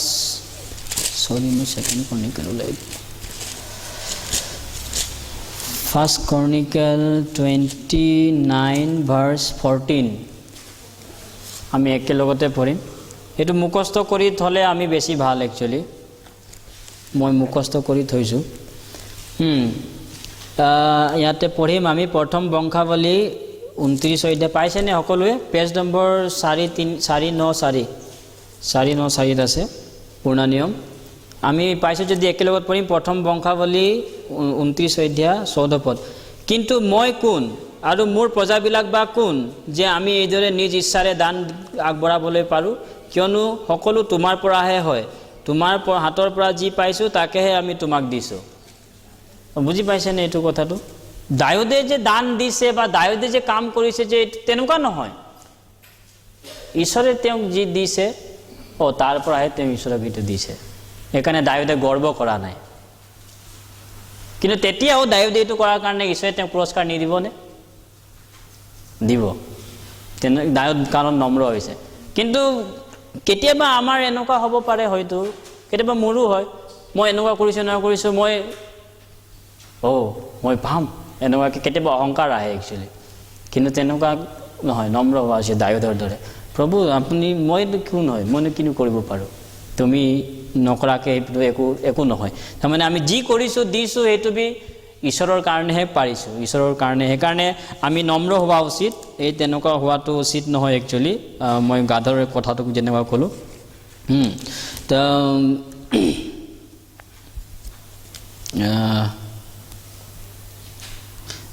সেইকাৰণে নম্ৰ হোৱা উচিত। আৰু সেইকাৰণে নম্ৰ যেতিয়া আমি হওঁ তেতিয়া আমি ঈশ্বৰে মণ্ডলীৰ যোগেদি একচুৱেলি আমাক তেওঁৰ ইচ্ছাটো জনায়, তেওঁৰ বাক্যটো জনায়, তেওঁৰ কাৰ্যটো কেনেকুৱা কৰিব লাগে ঈশ্বৰে জনায়। সেইকাৰণে নম্ৰবিলাকে শুনে আৰু তেওঁবিলাকে আশীৰ্বাদ পায়। সেইকাৰণে কেতিয়াবা মণ্ডলীত যদি পাষ্টৰে কিবা ডিচিজন লয়, আমি নম্ৰ হ'ব লাগে, শুনিব লাগে। ঈশ্বৰে এই ধৰণে আমাক জনায়। কিন্তু আমি যদি অহংকাৰ কৰি কিনে যদি নাই এনেকুৱা ভুল হৈছে, এইটো কেনেকুৱা কৰিব পাৰে, আমুকে পাষ্টৰে এনেকুৱা কেনেকুৱা কৰিব পাৰে, এনেকুৱা এইটো অহংকাৰী মানুহ হয়। কিন্তু নম্ৰ মানুহ ঠিক আছে, ঈশ্বৰে মণ্ডলীত যি কৰে ঈশ্বৰে কৰে। ইজৰাইল সাক্ষী আছে, মণ্ডলীত যি হয় এইটো যি ডিচিজন হয় এইটো ঈশ্বৰৰ পৰা। কাৰণ ঈশ্বৰে মণ্ডলীৰ যোগেদি যিহুদী সেই সময়তে তেনেকুৱা কৰিছিলে, যিহুদীবিলাকক মুচিৰ যোগেদি চলাইছিলে। এতিয়াও পাষ্টৰ ৰাখিছে, এভেঞ্জেলিষ্ট ৰাখিছে, চলাওঁতাবিলাকো ৰাখিছে, সেইবিলাকৰ যোগেদি ঈশ্বৰে ডিচিজন। কিন্তু নম্ৰ মানুহ হ'লে তেওঁবিলাকে পালন কৰিব আৰু আশীৰ্বাদ পাব ঈশ্বৰৰ পৰা। কিন্তু অহংকাৰীবিলাকে নকয়। সেইকাৰণে নম্ৰটো কি বুলি কিনে কৈছে জানে? নম্ৰ মানুহৰ সন্মানটো কি বুলি কৈছে? হিতুপদেশ 22 অধ্যায়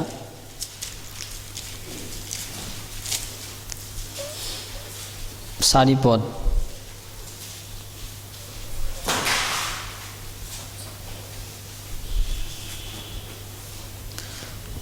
ইয়াতে কি কৈছে?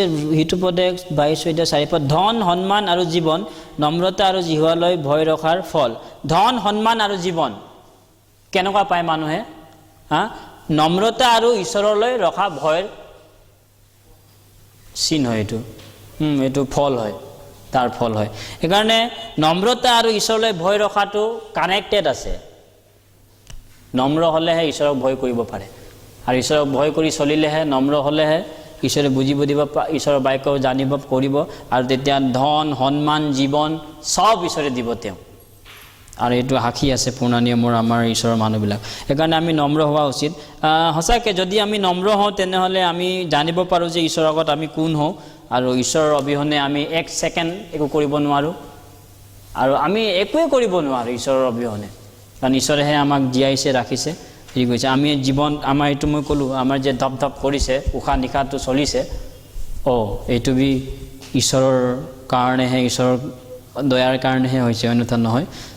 সেইকাৰণে আমি নম্ৰ হোৱা উচিত। নম্ৰবিলাকক ঈশ্বৰে বেছি প্ৰেম কৰে।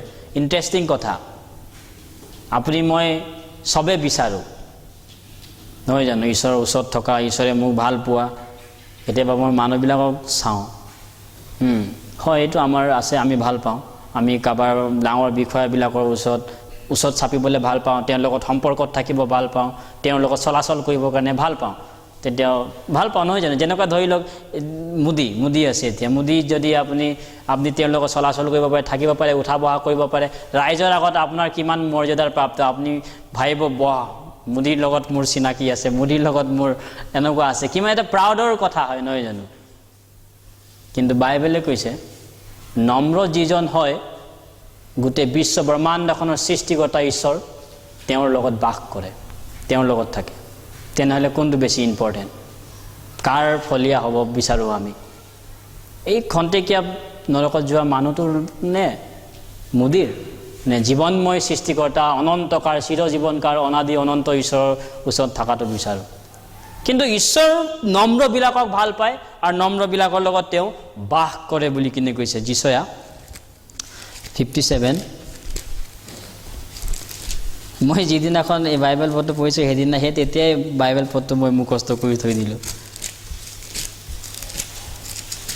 মুখস্থ কৰি কিনে থ'লে ভাল আমাৰ কাৰণে।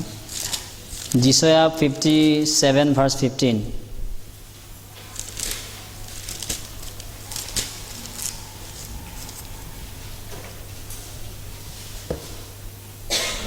যিচয়া 57 অধ্যায় 15 পদ।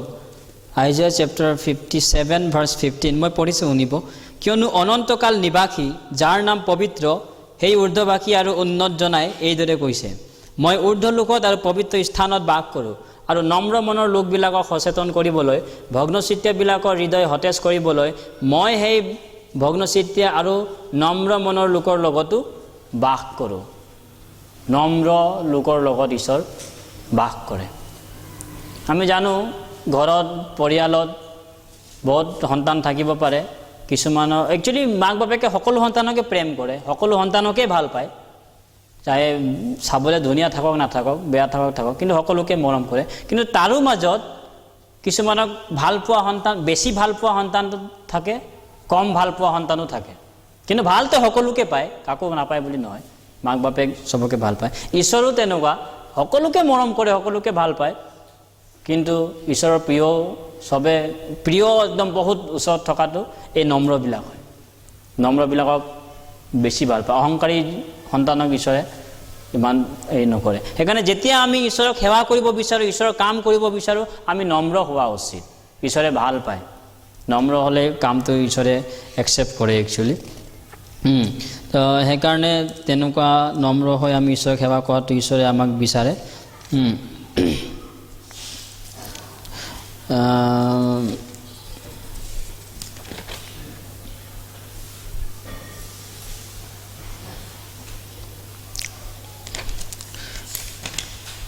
সেইকাৰণে মণ্ডলীত যেতিয়া যি ডিচিশ্যন লোৱা হয় বিষয়াবিলাকৰ যোগেদি, পাষ্টৰৰ যোগেদি, কিবাৰ যোগেদি, আমি নম্ৰ হ'ব লাগে, মানিব লাগে। ঈশ্বৰৰ আদেশ হয়, এইটো ভাল পায় ঈশ্বৰে। কেতিয়াবা আমি বিৰুদ্ধে উঠিব নালাগে। সেইকাৰণে নম্ৰ হ'লে আমি সকলো সহন কৰিব পাৰোঁ, সকলো পালন কৰিব পাৰোঁ। কেতিয়াবা মণ্ডলীৰ ফালৰ পৰা কিবা এটা হ'ব পাৰে, কেতিয়াবা মানুহ হিচাপে কেতিয়াবা কোনোবাই ভুলো কৰিব পাৰে, কিন্তু যিয়ে নহওক আমি আমাৰ পজিশ্যনটো জনা উচিত। আমি কোন হয় ঈশ্বৰৰ আগত, ঈশ্বৰৰ মানুহৰ আগত আমি একো নহওঁ, ঈশ্বৰে জীয়াই ৰাখিছে বুলি আছোঁ, নহয় জানো? সেইকাৰণে মণ্ডলীত ঈশ্বৰে যি আদেশ দিছে, যি দিছে, আমি চব নম্ৰ হৈ পালন কৰিব লাগে। যদি কিবা দেখিছে, ভুল হৈছে, কিবা হৈছে, আমি পজিশ্যনটো আমাৰ জানো, সেইকাৰণে নম্ৰভাৱেৰে ক'ব পাৰোঁ যে এনেকুৱা কৰিলে ভাল হ'ব নেকি, এনেকুৱা হ'লে ভাল হ'ব নেকি। এইটো নম্ৰৰ চিন হয়, এনেকুৱা মানুহক ঈশ্বৰে ভাল পায়। তাই নম্ৰ হ'লে সেনেকুৱা কৰিব পাৰে। একচুৱেলি ঈশ্বৰৰ মণ্ডলীত অৰ্ডাৰ দিছে, নিয়ম দিছে, তো আমি নম্ৰ হৈ চলাটো ঈশ্বৰে বিচাৰিছে, মণ্ডলীটো হওক, য'তে হওক, কাৰণ নম্ৰ হ'লে আপুনি মই ঈশ্বৰৰ পৰা বেছি আশীৰ্বাদ পাম। আপুনি এটা কথা, পিতৰৰ কথাটো গম পায়নে? পিতৰৰ যেতিয়া মাছ মাৰিছিলে গোটেই দিনটো, গোটেই ৰাতিটো তেওঁ মাছ মাৰিলে, এটাও মাছ নাপালে। কিন্তু যীশুৰ আদেশৰ মতে যেতিয়া তেওঁ জালটো মাৰিলে, বহুত মাছ পালে। মাছ পোৱাৰ পাছতে কি কৰিলে পিতৰে জানেনে? পিতৰৰ মনটো চাওক কিমান কোমল, কিমান নম্ৰ হৈছে তেওঁ ঈশ্বৰৰ আগত। তেওঁ কি কৰিছে, যীশুৰ পৰা দূৰত গ'ল, সেইফালে দূৰত গুচি গ'ল, আৰু কি কৈছে, প্ৰভু পাপী মানুহ, মই মোৰ পৰা দূৰত থাকোঁ, মই আপোনাৰ ওচৰত থকা যোগ্য নহয়, মই পাপী মানুহ হয় ঈশ্বৰ। কিমান নম্ৰ হৈছে, নিজকে জানিছে তেওঁ।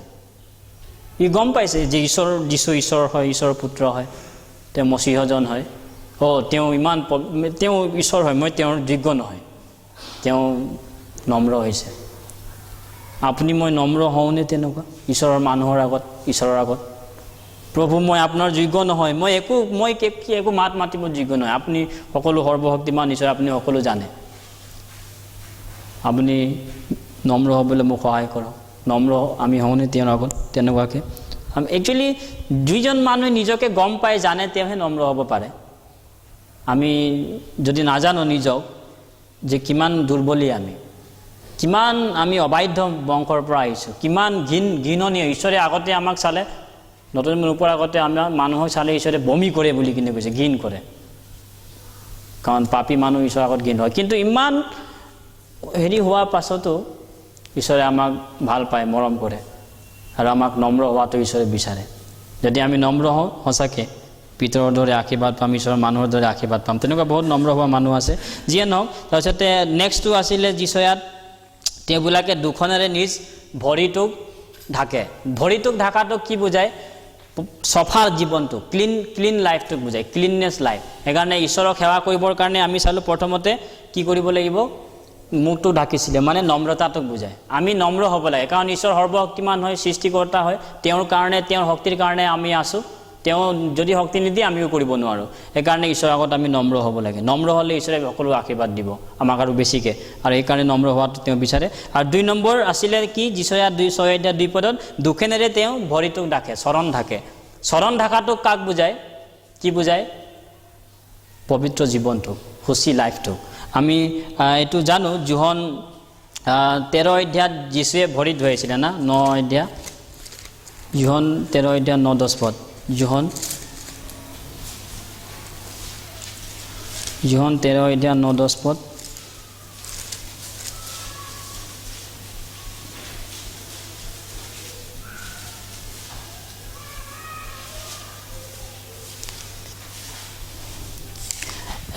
ইয়াতে কি কৈছে মই পঢ়িছোঁ যোহন 13 অধ্যায় 9-10 পদ সিমন পিতৰে তেওঁক ক'লে হে প্ৰভু মোৰ অকল ভৰি নহয় হাতো মোৰ ধোৱাওক যিশুৱে তেওঁক ক'লে গা ধোৱা লোকৰ ভৰিৰ বিনে আন একো ধুবৰ প্ৰয়োজন নাই তেওঁ গোটেইটো খুচি আছে ইয়াতে ভৰি ধোৱাটো কি বুজায় একচুৱেলি গা ধোৱা পিতৰে কৈছে মোক একেবাৰে গায়ে ধুৱাই দিয়ক বুলি কিনে কৈছে ভৰি বুলি কিনে নহয় গোটেই গাটোৱে ধুৱাই দিয়ক তেনেকুৱা যদি হয় যিশুৱে ক'লে অলৰেডি তুমি গা ধোৱা হ'লা এতিয়া তোমাৰ ভৰি ধুলেই যথেষ্ট গা ধুবলৈ প্ৰয়োজন নাই একচুৱেলি গা ধোৱাটো কি বুজায় পৰিত্ৰাণটো আমি একচুৱেলি পৰিত্ৰাণৰ যোগেদি সম্পূৰ্ণ সুচি হ'লোঁ ঈশ্বৰৰ আগত আইনগতভাৱে ধাৰ্মিক হ'লোঁ পবিত্ৰ হ'লোঁ কিন্তু এতিয়া কেতিয়াবা মাজে মাজে ভৰিটো ধুব লাগিব ভৰি চফা কৰিব লাগিব কেনেকুৱা একচুৱেলি ইজৰাইলত এতিয়াও প্ৰথা আছে ইজৰাইলত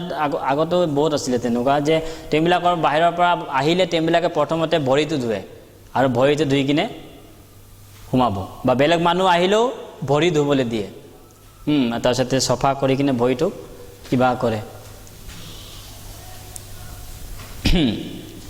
কাৰণ এই জগতটো এই পৃথিৱীটো বহুত লেতেৰা আছে পাপ আছে পাপেৰে পৰিপূৰ্ণ আছে আমি বাহিৰত গ'লে কি হ'ব কেতিয়াবা যেনেকুৱা ৰাস্তাত গ'লে বোকা লাগি যায় লেতেৰা লাগি যায় তেনেকুৱা ঈশ্বৰৰ মানুহ আমি বাহিৰত গ'লে কিবা ক'ৰবাত গ'লে কেতিয়াবা ভুল কিবা এটা জগতৰ ফালে কিবা এটা আমাক ঢাল খাব পাৰোঁ আমাৰ মনটো আমাৰ ইচ্ছাটো না অহুচি হ'ব পাৰোঁ লেতেৰা হ'ব পাৰোঁ তেতিয়া আকৌ আমি কি কৰিব লাগিব ভৰি ধুব লাগিব গা ধুবলৈ প্ৰয়োজন নাই তেতিয়া আকৌ কাৰণ নতুন জন্ম আমি পালোঁৱে আকৌ আমি যেতিয়া আকৌ আমি কিবা নতুন জন্ম পাবলৈ প্ৰয়োজন নাই যদি কিবা এটা জগতত গৈ কিনে কিবা এটা ভুল ভ্ৰান্তি হয় তেতিয়া আমি কি কৰিব লাগিব ভৰিটো ধুব লাগিব মানে ভৰিটো চফা কৰিব লাগিব গাটো অলৰেডি ধোৱা আছে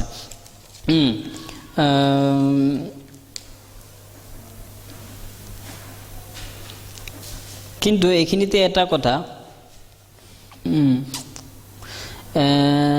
কিছুমান মানুহ আছে এতিয়া তেওঁবিলাকে উদ্ধাৰ পোৱা নাই কিবা পোৱা নাই কিন্তু তেওঁবিলাকে ভৰিটো অকল মাত্ৰ ধুব বিচাৰে একচুৱেলি ভৰিটো কেনেকুৱা ধুব ভৰিটো ধোৱা মানে কেনেকুৱাকৈ আমি আকৌ পুনৰ সুচি হ'ম আমি সহভাগিতাৰ দ্বাৰা ঈশ্বৰৰ বাক্যৰ দ্বাৰা আমি পুনৰাই আকৌ সুচি হ'ব পাৰোঁ কিবা মণ্ডলীৰ যোগেদি আমি কেতিয়াবা ভুল ভ্ৰান্তি হ'লে আমি নিজকে চফা কৰিব পাৰোঁ আমাৰ অন্তৰ হওক বা আমাৰ জীৱনটো হওক তেতিয়া আমি সহভাগিতাৰ যোগেদি ঈশ্বৰৰ বাক্যৰ যোগেদি আমি চফা কৰিম কিন্তু এই পৃথিৱীত বহুত তেনেকুৱা মানুহ আছে তেওঁবিলাকে এতিয়ালৈকে পৰিত্ৰাণ পোৱা নাই মুক্তি পোৱা নাই কিন্তু অকল ভৰিটো চফা কৰিব বিচাৰে তেওঁবিলাকে ভাল কাম কৰিব বিচাৰে ধৰ্ম কৰ্ম কৰিব বিচাৰে তাৰপিছতে অন্যান্য কিবা কিবি কৰি কিনে স্বৰ্গত যাব বিচাৰে এইফালে গা ধোৱাই নাই মানে পৰিত্ৰাণ পোৱাই নাই পৰিত্ৰাণ পোৱা মানুহে একচুৱেলি সেইটো কৰিব পাৰে কিন্তু নতুন জন্ম নোপোৱা মানুহে সেইটো তেনেকুৱা কৰিব নোৱাৰে বহুত তেনেকুৱা মানুহ আছে তেওঁলোকৰ গাটো এতিয়াও মানে নতুন জন্ম নোপোৱাকৈ লেতেৰা হৈ আছে আৰু তেওঁবিলাকে মাত্ৰ ভৰিটো ধুব বিচাৰে তেনেকুৱাকৈ একচুৱেলি নহ'ব কিন্তু আমি জানো নতুন জন্ম পোৱাবিলাকে এতিয়া সুচি হ'ল তেতিয়া আমি গম পালোঁ যিশুৱে মোৰ অতীত বৰ্তমান ভৱিষ্যত পাপটো মোৰ ধুই পেলালে তেতিয়া আমি গা ধুই ল'লোঁ এতিয়া গা ধুৱাই গ'ল তেতিয়া আৰু তাৰপিছতে এতিয়া আৰু বাৰে বাৰে গা ধুবলৈ প্ৰয়োজন নাই এতিয়া জগতত ক'ৰবাত গ'লে কেতিয়াবা আপোনাৰ মোৰ ভৰিটো লেতেৰা হ'ব পাৰে মানে কিবা এটা অবাধ্য হ'ব পাৰোঁ কিবা এটা ভুল কৰিব পাৰোঁ পাপী স্বভাৱ থকাৰ কাৰণে আদমৰ কাৰণে জগতৰ শয়তানৰ পৰীক্ষাৰ কাৰণে তেতিয়া মাত্ৰ অকল ভৰিটো ধুলে হৈ যাব সেইবুলি আকৌ পৰিত্ৰাণ ল'বলৈ আপোনাৰ প্ৰয়োজন নাই। পৰিত্ৰাণটো এবাৰেই পায় একচুৱেলি, নতুন জন্মটো। তো এই তেনেকুৱা হয়। তো এতিয়া আমাৰ ভৰিটো ধুবৰ কাৰণে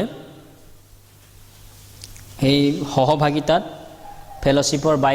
ফেল'শ্বিপত আৰু যদি কেতিয়াবা ভুল ভ্ৰান্তি হয় ঈশ্বৰৰ আগত পাপ স্বীকাৰ কৰি আমি আমাৰ চফা কৰিব পাৰোঁ আমাৰ জীৱনটো, আকৌ ঈশ্বৰৰ ওচৰত ঘূৰি আহি কিনে চফা কৰিব পাৰোঁ এই ধৰণে। সেইকাৰণে পিয়ৰ হ'ব লাগিব আমি ঈশ্বৰক সেৱা কৰিবৰ কাৰণে। যেতিয়ালৈকে পিতৰে ভৰি নোধোৱালে তোমাৰ মোৰ লগত কোনো কিবা নাই বুলি কিনে ইয়াতে কৈছে, তোমাৰে মোৰে সৈতে একো ভাগ নাই বুলি কিনে যীশুৱে কৈছে। তাৰমানে পাপ নতুন জন্ম পোৱাৰ পাছতে অবাধ্য হৈ থাকিলে, পাপ হৈ থাকিলে ই কিবা কৰিব নোৱাৰে, ঈশ্বৰক সেৱা কৰিব নোৱাৰে। সি চফা হ'ব লাগিব, ভৰিটো ধুব লাগিব, তাৰ পাছতে কৰিব পাৰিব।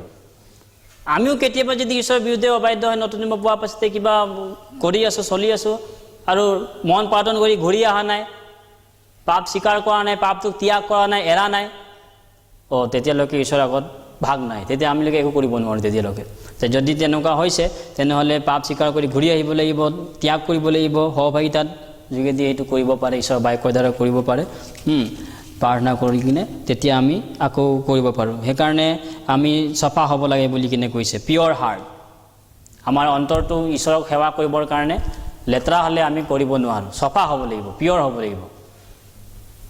সেইকাৰণে মথি 5:8 কৈছে নম্ৰবিলাক নিৰ্মল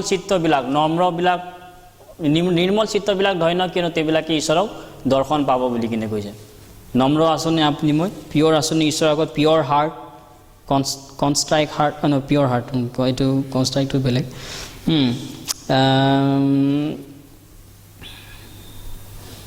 কিন্তু সেইটো কাৰণে আপুনি মই ফেল'শ্বিপত বাইকত বাঢ়িব লাগিব। আপুনি মই পিয়ৰ হ'বৰ কাৰণে, পিয়ৰ হাৰ্ট হ'বৰ কাৰণে, সুচী জীৱন কৰিবৰ কাৰণে আমি জানো নতুন জন্ম পোৱাৰ লগে লগে স্বৰ্গদূত হোৱা নাই। আমাৰ চিনফুল স্বভাৱ আছে, জগততো পৰীক্ষা আছে নানা। সেইকাৰণে লাহে লাহে আমি মণ্ডলীত আহি কিনে শিকি কিনে ঈশ্বৰৰ বাক্য নম্ৰভাৱেৰে লৈ কিনে আমি বাঢ়ি বাঢ়ি গৈ থাকিম। যিমান অহংকাৰী হৈ থাকিম সিমান দেৰিকৈ আমি বাঢ়িম। যিমান নম্ৰ হৈ থাকিম, ঈশ্বৰৰ বাক্যত আহি থাকিম, ফেল'শ্বিপত আহি থাকিম, আমি যেতিয়া গম পাম, নম্ৰ হ'লে গম পাম আমি একো নহয়, ঈশ্বৰে সহায় নকৰিলে আমি একো কৰিব নোৱাৰোঁ।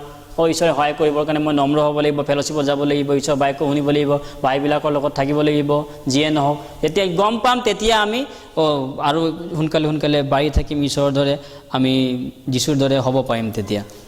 আৰু মন কৰিব, যেতিয়ালৈকে আমি পিয়ৰ হাৰ্ট নহওঁ, চফা নহওঁ,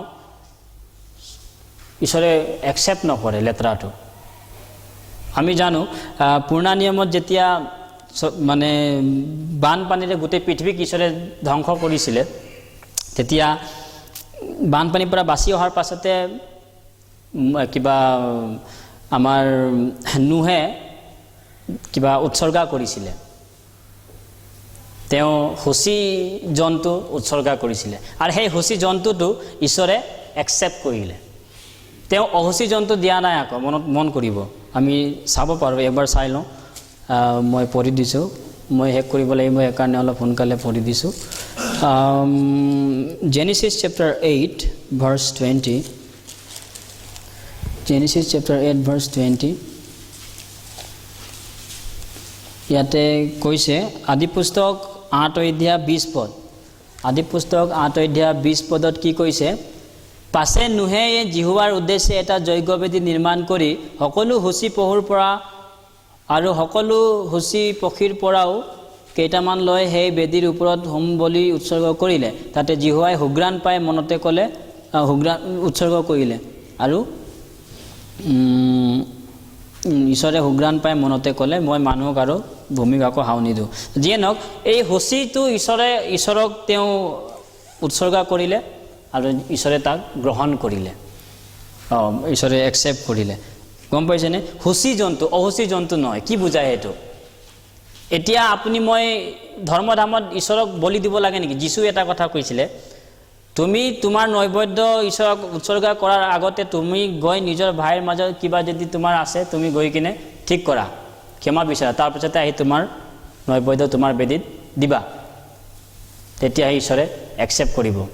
মানে তুমি ক্লিন হোৱা আগতে সফা হোৱা তুমি লেতেৰা হৈ কিনে ঈশ্বৰক তুমি উৎসৰ্গা কৰিলে ঈশ্বৰ একচেপ্ট নকৰিব আমি লেতেৰা হয় অহুচি হয় ঈশ্বৰক কাম কৰিলে ঈশ্বৰৰ সেৱা কৰিলে নো ঈশ্বৰ একচেপ্ট কৰিব নকৰে এইটো ক্লিন লাইফ ক্লিন হ'ব লাগিব দেই তো সেইটো কাৰণে এতিয়া আমি ধৰ্ম দামত কিবা নিদিওঁ জন্তু কাটি বা নৈবদ্য নিদিওঁ এতিয়া আমি ঈশ্বৰক কাম কৰোঁ নহয় জানো ঈশ্বৰক সেৱা কৰোঁ কিবা কৰোঁ কৰিব বিচাৰোঁ তো সেই কামটো ঈশ্বৰক সেৱা কৰিবৰ কাৰণে ঈশ্বৰক যিকোনো ঈশ্বৰৰ কাম বা ঈশ্বৰক সেৱা কৰা হ'লেও আমি ক্লিন হ'ব লাগিব সফা হ'ব লাগিব যদি আমি অহুচি হৈ আছোঁ লেতেৰা হৈ আছোঁ মনত আমাৰ বেয়া বেয়া কথা ভাবি আছে কিবা হৈছে আমি কৰিব নোৱাৰোঁ ঈশ্বৰে একচেপ্ট নকৰে এইটো একচুৱেলি সেইকাৰণে আমি সফা হ'ব লাগিব পুৰণা নিয়মতো আইন আছিলে ধৰ্ম কিবা যেতিয়া লেবিয়াবিলাকে প্ৰথমতে নিজকে শুচি কৰিব লাগিব শুচি জল ছটিয়াব লাগিব আপুনি যদি চাই গহনা পুস্তকটো পঢ়িলে 8 অধ্যায় তাতে পাব যেতিয়া লেবিয়াবিলাক নিজে কিবা এটা যদি উৎসৰ্গ কৰাব হ'লে প্ৰথমতে তেওঁলোকে ক'ৰবাত গ'লে বা অহুচি হৈ গ'লে ইয়াতে কি কৈছে মই লেবিয়া পুস্তকত এটা পঢ়ি দিম লেবিয়া পুস্তক চেপ্টাৰ 8 গণনা পুস্তক গণনা পুস্তক 8 অধ্যায় 6 আৰু 7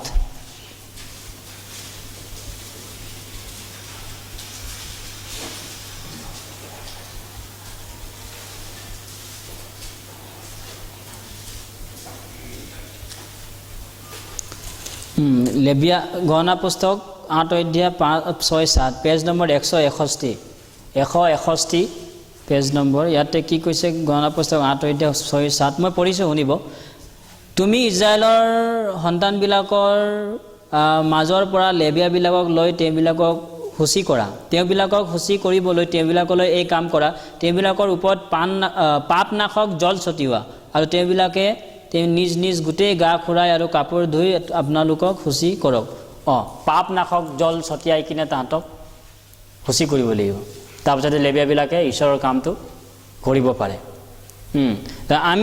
আমিও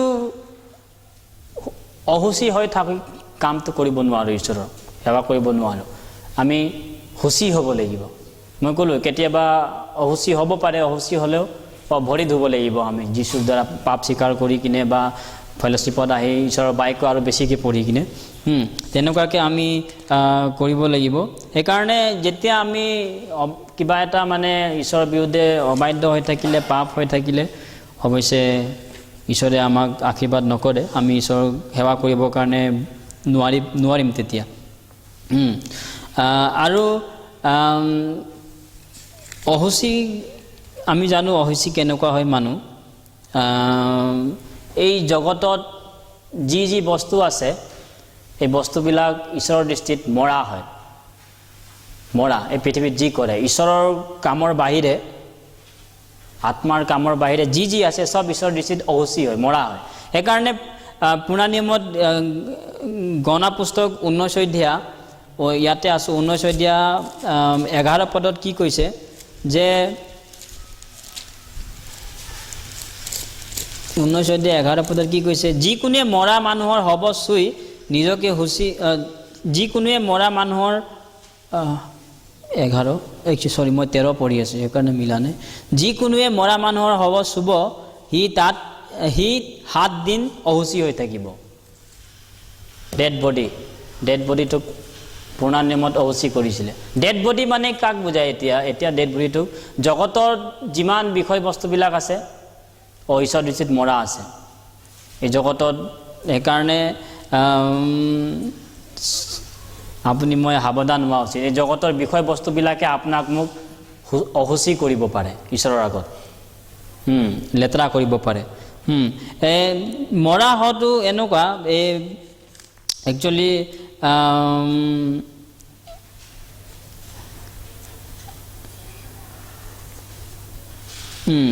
জগতৰ বিষয়বস্তুবিলাক মৰা সেইকাৰণে আপুনি মই জগতৰ বিষয়বস্তুবিলাক মণ্ডলীত আনিব নালাগে যেনেকুৱা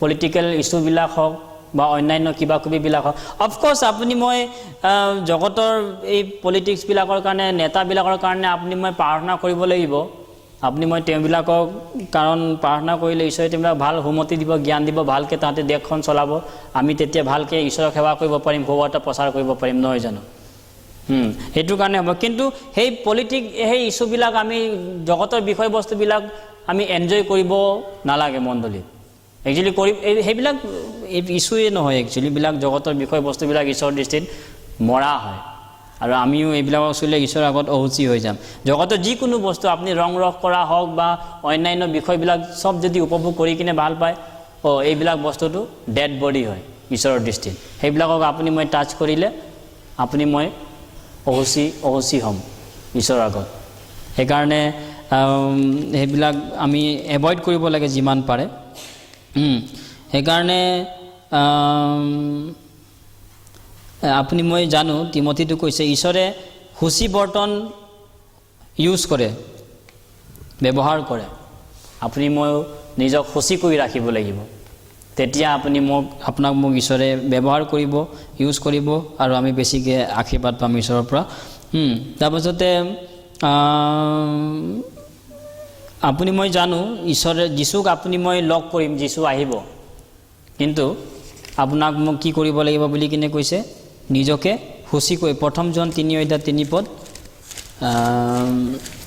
ইয়াৰ পাছতে আৰু এটা বিষয় কৈ মই শেষ কৰিব লাগিব 3:3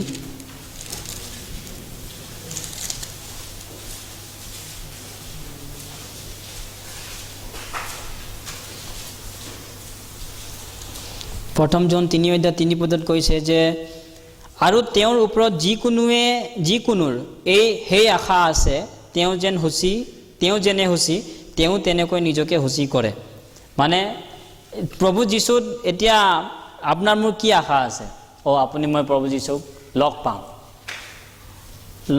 লগ পোৱা আশা আছেনে নাই সৰ্বশক্তিমান সৃষ্টিকৰ্তা ঈশ্বৰ যিজনে মোক সৃষ্টি কৰিলে অনন্ত জীৱন দিলে নতুন জন্ম দিলে সেই মহান ঈশ্বৰজনাক মই লগ কৰিবৰ কাৰণে গৈ আছোঁ চিৰজীৱন তেওঁৰ লগত থাকিব গৈ আছোঁ তেওঁ মোক পুৰস্কাৰ দিব আশীৰ্বাদ কৰিব ঈশ্বৰক আপুনি মই লগ কৰিবৰ কাৰণে আশা আছে এতিয়া ইয়াতে কৈছে যদি আপোনাৰ তেনেকুৱা আশা আছে তেওঁ যেনেকুৱা পবিত্ৰ আপুনি মোৰ সূচী হ'ব লাগে সেইটো কাৰণে আপুনি মই সূচী হ'বৰ কাৰণে কেনেকুৱা সূচী হ'ব আপুনি মই একচুৱেলি এইটো কথাটো অকণমান কৈ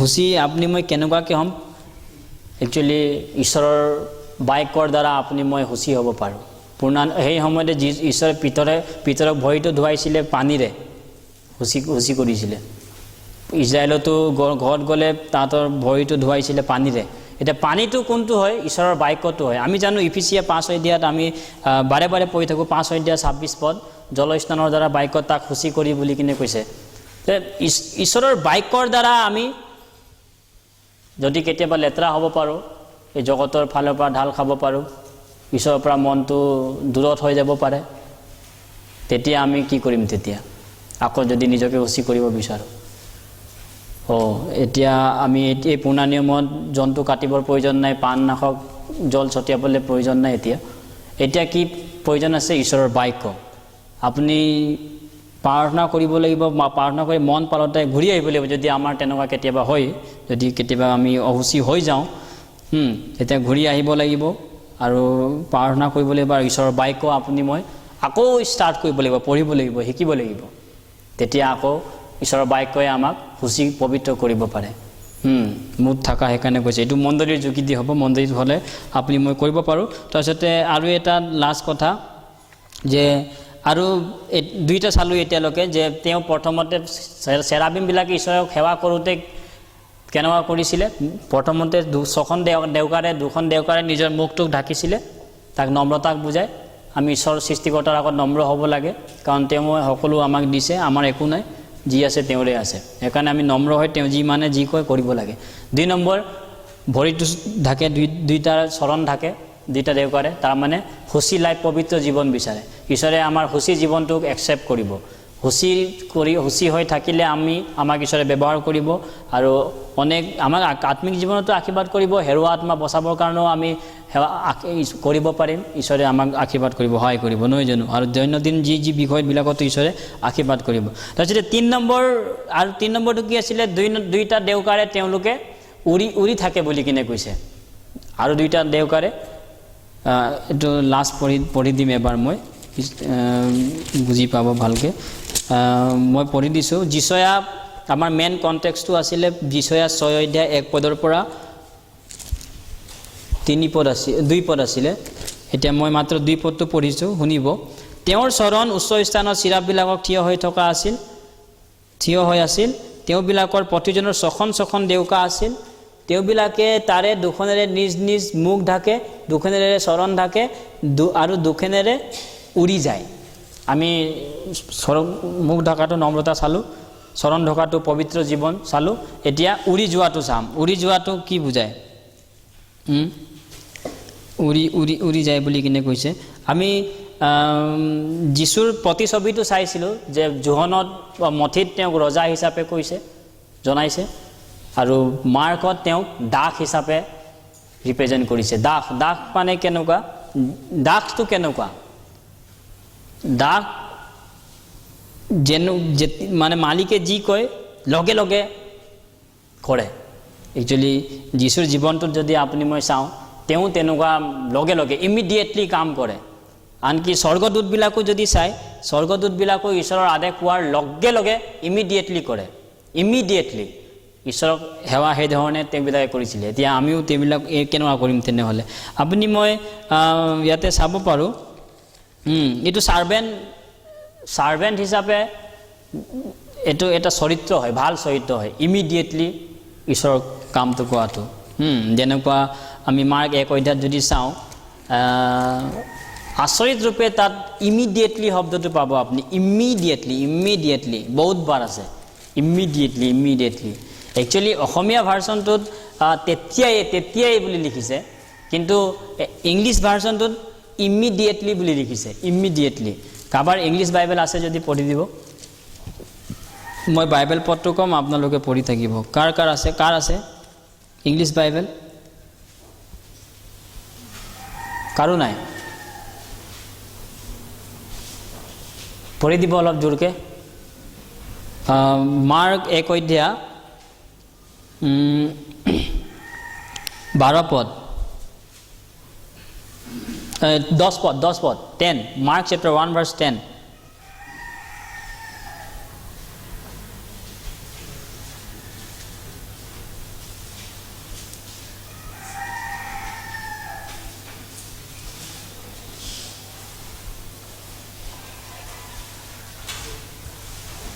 Mark chapter 1 verse 10 পাইছে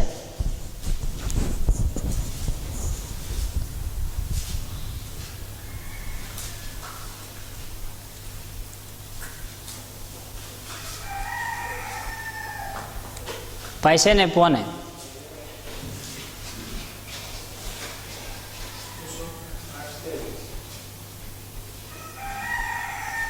One verse 10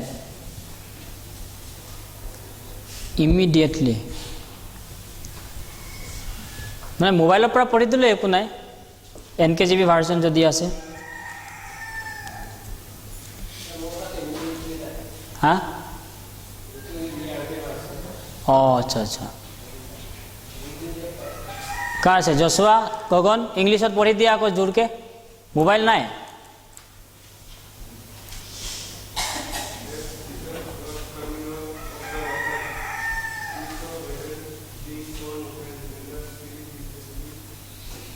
টেন মই কম তেতিয়া পঢ়িবা 10 টো পঢ়িলা এতিয়া 12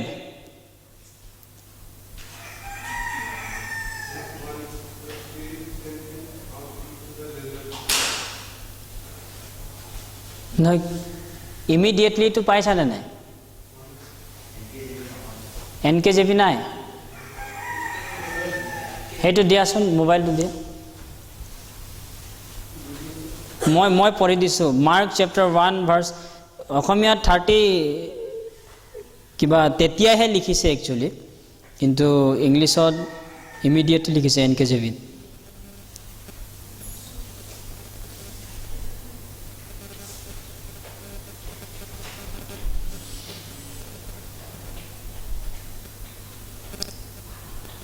Mark chapter 1 verse 10 ইয়াতে কি কৈছে and immediately coming up from the water he saw the heavens parting and the spirit descending upon him like a dove immediately yate to jete 12 পদত কৈছে immediately the spirit drove him into the wilderness drove him into the wilderness yato immediately আছে তাৰপাছতে 18 to কৈছে then Jesus said to them follow me and I will make you become fishers of men 18 then immediately left their nest and follow him immediately 18 that's it 20 কৈছে and immediately he called them immediately yato ase that's it 21 then they went into Capernaum and immediately on the Sabbath he entered the synagogue and taught তাৰপাছতে 28 to কৈছে and immediately his fame spread throughout all the region around Galilee তাৰপাছতে আকৌ 42 to আছে immediately অসমীয়াত actually তেতিয়াই বুলি কিনে কৈছে কিন্তু ইয়াতে NKJV ভাৰ্চনত immediately কৈছে লগে লগে এইটো মাৰ্কত আচৰিত ৰূপে immediately শব্দটো লিখা আছে actually immediately শব্দটো ঈশ্বৰে ভাল পায় ঈশ্বৰক সেৱা কৰা সময়তে আমি তেনেকুৱা হোৱাটো ঈশ্বৰে বিচাৰে যেনেকুৱা ধৰি লওক আপোনাৰ যদি কোনোবাই চাকৰ আছে ঘৰত আপুনি কেনেকুৱা চাকৰ হোৱাটো বিচাৰিব আপনি কামটো দিয়াৰ লগে লগে কৰাটো হোৱাটো বিচাৰিব নে হ'ব মালিক পাছত কৰি দিম হ'ব পাছত এনেকুৱা কৈ থৰ চাকৰ বিচাৰিব আপনি অফ কোৰ্স ইমিডিয়েটলি কৰি দিয়া মানুহটোক আপনি বেছি ভাল পাব বেছি আপনি তাক কিবা পুৰস্কাৰ দিব বা দয়া কৰিব নহয় জানো তাই ইমিডিয়েটলি একচুয়ালি শয়তানে হেতু ভাল পায় পাছত কৰিম বাইবেল আছে আজি ফেলোশিপ আছে হ'ব আৰু পাছত যাম আজি না যাম নেক্সট টাইম যাম আজি অলপ ঘৰতে বহিম কিবা কৰিম টিভি চাম গেম খেলিম হ'ব পাছত সেমিনাৰ আছে পাছত শুনিম এতিয়া নুশুনো পাছত এই পাছত কৈ দিটো শয়তানৰ ফেভাৰিট ওয়াৰ্ড হয় একচুয়ালি শয়তানে মানুহক ঠগি ৰাখিছে এই ধৰণে সেইকাৰণে আমি খ্ৰীষ্টিয়ানে একচুয়ালি তেনেকুৱা হ'ব নালাগে আমি ইমিডিয়েট শব্দটো ভাল পাব লাগে যিশুৰ দৰে যিশু কৈছে কাৰণ এই পৃথিৱীত আপুনি মই যি কৰিছো সকলো মিনিংলেছ আমি উপদেশকত পঢ়িছো জানো আৰু উপদেশক 2:11 পদত সলোমনে কৈছে এই সকলো বস্তুবিলাক সব হাতত বতাহক ধৰিবলৈ চেষ্টা কৰা বতাহক ধৰিব পাৰে জানো নোৱাৰে এই তেনেকৈ জগতক ৰং বিলাক জগতৰ ধন সম্পত্তি টকা পইচা বিলাক আপুনি ধৰি হাসি ৰাখিব নোৱাৰে আপুনি ভাবিব পাৰে মই ধন হাসি কিনে বেংকত ৰাখিছো আছে তো মোৰ ইন্টাৰনেট বেংকিংৰ মই চেক কৰিছো ইমান লাখ টকা মই ৰাখিছো ইমান কৰৰ টকা আছে কিন্তু হেতু বতাহক ধৰিবলৈ চেষ্টা কৰাৰ দৰে হয় এক সেকেন্ডত নাইকিয়া হৈ যাব হেতু এটা বেমাৰ বুলি কিনে গলে খতম আপুনি মৰি গলে গল আপোনাৰ পইচা কোনে লব কোনো ঠিকনা নাই এই পৃথিৱীত সকলো বিলাক কাম নাই কিন্তু ঈশ্বৰৰ কাৰণে আপুনি যি হৰু এটা কাম কৰিছে হেতুকো অনন্তকাল ঈশ্বৰে পুৰস্কাৰ দিব আপুনি বাইবেল গিৰ্জাত আহি কিনে যদি ইয়াতে এটা এবাৰ ঝাড়ু মাৰিছে আপুনি হেতু পুৰস্কাৰ পাব আপুনি কাবাক যিশুৰ নামেৰে ঈশ্বৰৰ মানুহ বুলি কিনে এবাটি চেঁচা পানীও যদি দিছে তাৰো পুৰস্কাৰ পাব আপুনি যিশুৱে প্ৰতিজ্ঞা কৰিছে যিশু কেতিয়াও মিছা নকয় এবাটি চেঁচা পানীৰো কিবাটো দিয়া যাব কিন্তু এই ঈশ্বৰৰ কাৰণে ঈশ্বৰৰ মন্দিৰৰ কাৰণে যি কৰো আমি তাত অনন্তকাল থাকিব একাৰণে ফেলোশিপ হোৱা হওক গিৰ্জা প্ৰাৰ্থনা কৰা হওক আপুনি যি কৰাটো অনন্তকাল কিন্তু জগতৰ বিষয়বস্তুবিলাক কিন্তু কাম নাই তো বতাহক ধৰিবলৈ মৰাৰ লগে লগে নাইকিয়া হয় জীয়াই থাকোতে যিমান প্ৰয়োজন আছে ঈশ্বৰে আমাক হিমানটা দিব একাৰণে আহক আমি কি কৰিব লাগিব এতিয়া ঈশ্বৰে যি কাম দিছে আমাক নতুন নিয়ম পোৱাৰ পাছত এই কামবিলাক আমি ফটাফট কৰো হওক সময় নাই এতিয়া সময় শেষ হল শেষ কাল আহিছে পৃথিৱী ধ্বংস হ'বলৈ গৈ আছে আপুনি জানেনে এটা সুযোগ দিছে ঈশ্বৰে কাম কৰিবৰ কাৰণে সুযোগ এটা দিছে এই এতিয়াৰ যুগটো আমাৰ নতুন জন্ম পোৱাবিলাকক। ইয়াৰ পাছতে টাইম নাই, 7 বছৰ মহাক্লেশ আহিব, ৰাতি আহি আছে। ৰাতি আহি আছে, এতিয়া দিন থাকোঁতে কাম কৰা, ৰাতি আহিলে কাম কৰিম বুলি ক'লেও কাম কৰিব নোৱাৰা। মানে পৃথিৱী ধ্বংস হ'ব, 7 বছৰ মহাক্লেশ আহিব, তেতিয়া ঈশ্বৰক সেৱা কৰিম বুলি কোৱা হওক বা ঈশ্বৰক সেৱা কৰি পুৰস্কাৰ পোৱাৰ কথা নাপাব, এইটো সময় নাপাব তেতিয়া। এতিয়াই আছে, এতিয়াহে পাব। আৰু 7 বছৰ মহাক্লেশটো আমি জানো, পাপীবিলাক যিবিলাক ঈশ্বৰৰ অনুগ্ৰহ মৰম দয়া নাপালে তেওঁবিলাক নৰকত যোৱাবিলাকক বিচাৰ কৰিব এই পৃথিৱীত, আৰু আহিবলগীয়া নৰকতো তেওঁবিলাকে যাব। সেইকাৰণে আমি এতিয়া সময় আছে আমাৰ, এতিয়া যি কাম আছে, সৰু কাম লাগিব পাৰে, কেতিয়াবা গীৰ্জাঘৰত ক'ব পাৰে এইটো ঝাৰু মাৰি দিয়কচোন, আপোনাৰ দায়িত্ব পৰিছে। কামটো চাবলৈ সৰু হ'ব পাৰে মানুহৰ দৃষ্টিত, কিন্তু সেইটোৰ পুৰস্কাৰটো গোটেই বিশ্ব ব্ৰহ্মাণ্ডখন বিক্ৰী কৰি কিনে আপুনি ঈশ্বৰে দিয়া সেই পুৰস্কাৰটো কিনিব নোৱাৰে। জানেনে কিমান ভেলু আছে? 1 বাটি চেঁচা পানীৰ পুৰস্কাৰটো কিমান? গোটেই পৃথিৱীত কিমান ধন আছে? ইণ্টাৰনেট চাৰ্চ কৰি চাওক এতিয়াই লাগিলে। গোটেই টকাটো দি কিনে স্বৰ্গৰাজ্যত ঈশ্বৰে যি পুৰস্কাৰ দিব 1 বাটি চেঁচাৰ পানী, সেই চেঁচা পানীটো কিনিব নোৱাৰে। সেই পুৰস্কাৰটো ইমান ভেলুৱেবল হয়। সেইটো পাবৰ কাৰণে আপোনাৰ আশা নাই, খন্তেকীয়া বস্তুটো পাবৰ কাৰণে মানুহে দৌৰি ফুৰি আছে, যোনটো আজি আছে কালি নাই। কিন্তু ঈশ্বৰে অনন্ত কলীয়াটো দিব বিচাৰিছে স্বৰ্গৰাজ্যত। কোনটো লাগে আপোনাক মোক? তেনেহ'লে আহক, আমি যি কাম ঈশ্বৰে দিছে, যি ঈশ্বৰে আদেশ দিছে, আমি নম্ৰ হৈ কৰোঁ হওক, নম্ৰ হৈ চলোঁ হওক, নহয় জানো? ঈশ্বৰে আমাক সকলোকে দয়া কৰিব, আশীৰ্বাদ কৰিব। সেইকাৰণে এটা মই ষ্টৰি ক'ম বুলি ভাবিছোঁ। বহুত মানুহে একচুৱেলি নতুন জন্ম পোৱা মানুহ, বহুত মানুহে ৰিগ্ৰেট ফিল কৰিব এটা সময়ত যেতিয়া ঈশ্বৰক লগ কৰিব। তেতিয়া যে কেনেকুৱা এটা ষ্টৰি এনেকুৱা আছে, এজন ৰজা আছিলে এখন দেশত। তেওঁ প্ৰজাবিলাক কি কৰে চাবলৈ ওলাইছে আৰু বাহিৰত। তাৰপাছতে তেওঁ ৰজা ড্ৰেছত গ'লেতো চবে গম পাই যাব, সেইকাৰণে সি একদম নৰ্মেল ভিকাৰী টাইপ, নৰ্মেল মানুহ নিচিনাকৈ ওলাই গৈছে। আৰু তে চাইছে এজন ভিকাৰী ভিক মাগি আছে, ভিক্ষা মাগি আছে। আৰু তেতিয়া ৰজাই চালে, মোৰ প্ৰজাত এনেকুৱা ভিকাৰী মানুহো আছে। তো ৰজাই তাৰ ওচৰত গ'ল আৰু কিবা এটা বিচাৰিলে। ৰজাই কিবা এটা দিয়ক মোক খাবলৈ বুলি কিনে ক'লে ৰজাই। তেতিয়া ভিকাৰীটোৱে কি কৈছে, তাৰ বেগৰ মোনাৰ পৰা এটা চাউল উলিয়াই কিনে এনেকুৱা দি দিছে, এটা চাউল লওক। তাৰপিছতে এটা চাউল, তাৰপিছতে ৰজাই কি কৰিছে, সিমানহে ডাঙৰ সোণ এটা ওলাই কিনে তাক দি দিছে। তাৰপিছতে সি লোভ কৰিছে, বাহ, মই এটা সোণৰ চাউলৰ সমান সোণ দি দিলোঁ, সি মোক সিমান ডাঙৰে দিলে। যদি মই গোটেই বেগটোকে যদি দি দিয়া হ'লে, তেওঁক যিমান চাউল আছে সিমান গোটেইটো সোণ মোক দি দিলেহেঁতেন ৰজায়ে। সি পাছত ৰিগ্ৰেট কৰিছে, কিন্তু ৰজাই গুচি গ'ল, ৰজাই আৰু দিয়া নাই। ৰিগ্ৰেট কৰি আছে। খ্ৰীষ্টিয়ানৰো তেনেকুৱাই হ'ব। আমাক পৃথিৱীত ঈশ্বৰে ইমান সময় দিছে, ইমান জীয়াই ৰাখিছে, শক্তি দিছে। আমি চালোঁ এই পৃথিৱীত আমাক ঈশ্বৰে ৰাখিছে, সকলো ঈশ্বৰে দিছে। অনুগ্ৰহ মৰম দয়া চব কাম কৰিব, শক্তি চব ঈশ্বৰে দিছে। ঈশ্বৰৰ কাৰণে, ঈশ্বৰৰ গৌৰৱ কৰিবৰ কাৰণে দিছে। ঈশ্বৰৰ আগত নম্ৰ হয়। তো ঈশ্বৰে ইমান দিছে, তাৰপাছতো আমি কি কৰোঁ? মানুহ হিচাপে কেতিয়াবা আমাৰ এলাহ লাগে, এইটো পাছত কৰিম, এইটো এতিয়া কৰিম, যে তেতিয়া কৰিম, এইটো হ'ব দিয়ক, এতিয়া নাযাওঁ, আজি নাযাওঁ, আজি ফেলোশ্বিপ নাযাওঁ, ইউথ ফেলোশ্বিপ নাযাওঁ, আজি চফা কৰিব নাযাওঁ, আজি এনেকুৱা কৰিব নাযাওঁ, আজি ভাত বনাব নাযাওঁ, নেক্সট টাইম কৰি কিনে আমি ঘৰতে বহি এই টিভি চাই বা কিবা কিবি ৰং কৰি ভিডিঅ' গেম খেলি কিবা কৰি কিনে আমি টাইমটো পাৰ কৰি দিওঁ। তেতিয়া স্বৰ্গত যেতিয়া যাম লগ, আমি তেতিয়া কৰিম, আমাকতো ঈশ্বৰে ইমান সময় দিছিলে, এইটো যদি মই কৰা হ'লে এতিয়া মই ইমান পুৰস্কাৰ পালোহেঁতেন, সেইটো যদি কৰা হ'লে সেইটো নকৰি কিনে মই এনেকুৱা নবহি কিনে যদি মই এনেই ঘৰত বহি থাকিলোঁ, মই তাৰ বদলি তাহাঁতি মোৰ ভাইবিলাক কাম কৰি আছিলে, তাতে যোৱা হ'লে মোক ঈশ্বৰে এতিয়া পুৰস্কাৰ দিলেহেঁতেন। মই সেইটো কৰা হ'লে বাহ, কিমান মই পালোহেঁতেন, তেতিয়া ৰিগ্ৰেট কৰিব তাত। কিন্তু আমি ঈশ্বৰে সুযোগ দিছে একচুৱেলি। সেইকাৰণে আহক আমি ঈশ্বৰক সেৱা কৰিবৰ কাৰণে আমি চালোঁ আজি কি চালোঁ। চেৰাফিমবিলাক, স্বৰ্গদূতবিলাক কেনেকুৱাকৈ তেওঁক সেৱা কৰে, মুখ ঢাকে, নম্ৰ হৈ কিনে কৰে, ভৰি ঢাকে, মানে পবিত্ৰ হৈ কিনে কৰে। চফা জীৱন আমিও কৰিব লাগিব, তেনেকুৱা কৰিব লাগিব। তাৰপিছতে উৰি যোৱা, মানে ইমিডিয়েটলি ঈশ্বৰৰ কামটো কৰা, ইমিডিয়েটলি লগে লগে ঈশ্বৰৰ পৰা আদেশ পোৱাৰ লগে লগে কৰা। স্বৰ্গদূতবিলাকো ইমিডিয়েট ঈশ্বৰে আদেশ দিয়ে, লগে লগে স্বৰ্গদূতে কৰে। স্বৰ্গদূতে নকয় মই পাছত কৰিম বুলি কিনে, গম পায়নে? স্বৰ্গদূতে লগে লগে কৰে।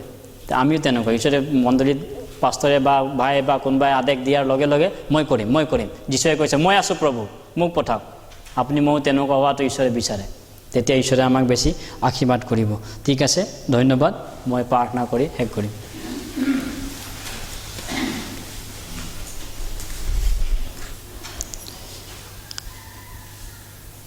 আমাৰ স্বৰ্গত থকা মৰমীয়াল পিতৃ ঈশ্বৰ প্ৰভু, তোমাক ধন্যবাদ জনাইছোঁ প্ৰভু। আজি আমি চালোঁ যে কিদৰে তোমাক সেৱা কৰিব লাগে প্ৰভু। নম্ৰ হ'ব লাগে ঈশ্বৰক সেৱা কৰিবৰ কাৰণে, কাৰণ নম্ৰ নোহোৱাকৈ আমি ঈশ্বৰক সেৱা কৰিব নোৱাৰোঁ। অহংকাৰীবিলাকক ঈশ্বৰে ঘিণ কৰে, বেয়া পায়, কিন্তু নম্ৰবিলাকক অনুগ্ৰহ দান কৰে। প্ৰভু আমাক সকলোকে নম্ৰ হ'বলৈ দিয়ক, যাতে আমি যি তোমাক সেৱা কৰিছোঁ যাতে এইটো ব্যৰ্থ নহয়, তোমাৰ ইচ্ছাৰ দৰে হয়। তুমি আমাক সহায় কৰক, আশীৰ্বাদ দান কৰক প্ৰভু। আৰু যি আছে আমি পবিত্ৰ জীৱন কৰিবৰ কাৰণে কৈছা, পবিত্ৰ জীৱন আমি কৰিব পৰাকৈ শক্তি দিয়ক, কিয়নো আমাৰ দুৰ্বল স্বভাৱ আছে, পাপী স্বভাৱ আছে, জগতত শয়তানৰ পৰীক্ষা আছে। প্ৰভু তুমি সহায় কৰক বাক্যৰ যোগেদি, তোমাৰ বাক্য শুনিবৰ কাৰণে, তোমাৰ বাক্য পালন কৰিবৰ কাৰণে সহায় কৰক, কিয়নো তোমাৰ বাক্য শুনিলেহে আমি নম্ৰ হ'ব পাৰিম। সেইকাৰণে অধিককৈ বাক্য শুনি নম্ৰ হ'বলৈ আমাক সহায় কৰক, যাতে আমি তোমাক সেৱা কৰিব পাৰোঁ তুমি বিচৰাৰ দৰে। আৰু অনেক হেৰুৱা আত্মা এতিয়াও আছে, নতুন জন্ম পোৱা নাই, তেওঁলোকক আমি যাতে প্ৰচাৰ কৰিব পাৰোঁ একতাৰে, এক বুদ্ধেৰে। তুমি আমাক দয়া কৰক, সহায় কৰক, আমাক সকলোকে তুমি সহায় কৰক, আশীৰ্বাদ দান কৰক। আমি যিমান নতুন জন্ম পোৱা মানুহ আছোঁ এই পৃথিৱীত, এই আমাৰ অসমত, ভাৰতত, সকলোকে সহায় কৰক, তোমাৰ ইচ্ছাৰ দৰে আমি কৰিব পাৰোঁ আৰু অতি শীঘ্ৰে আমি সুবাৰ্তা প্ৰচাৰ কৰি কিনে শেষ কৰিব পাৰোঁ। প্ৰভু দয়া কৰক, সহায় কৰক, আশীৰ্বাদ কৰক। বাকী সকলো সময় তোমাৰ হাতত ৰাখি এই প্ৰাৰ্থনা প্ৰভু যীশু খ্ৰীষ্টৰ নামত খুজিছোঁ, আমেন। ধন্যবাদ।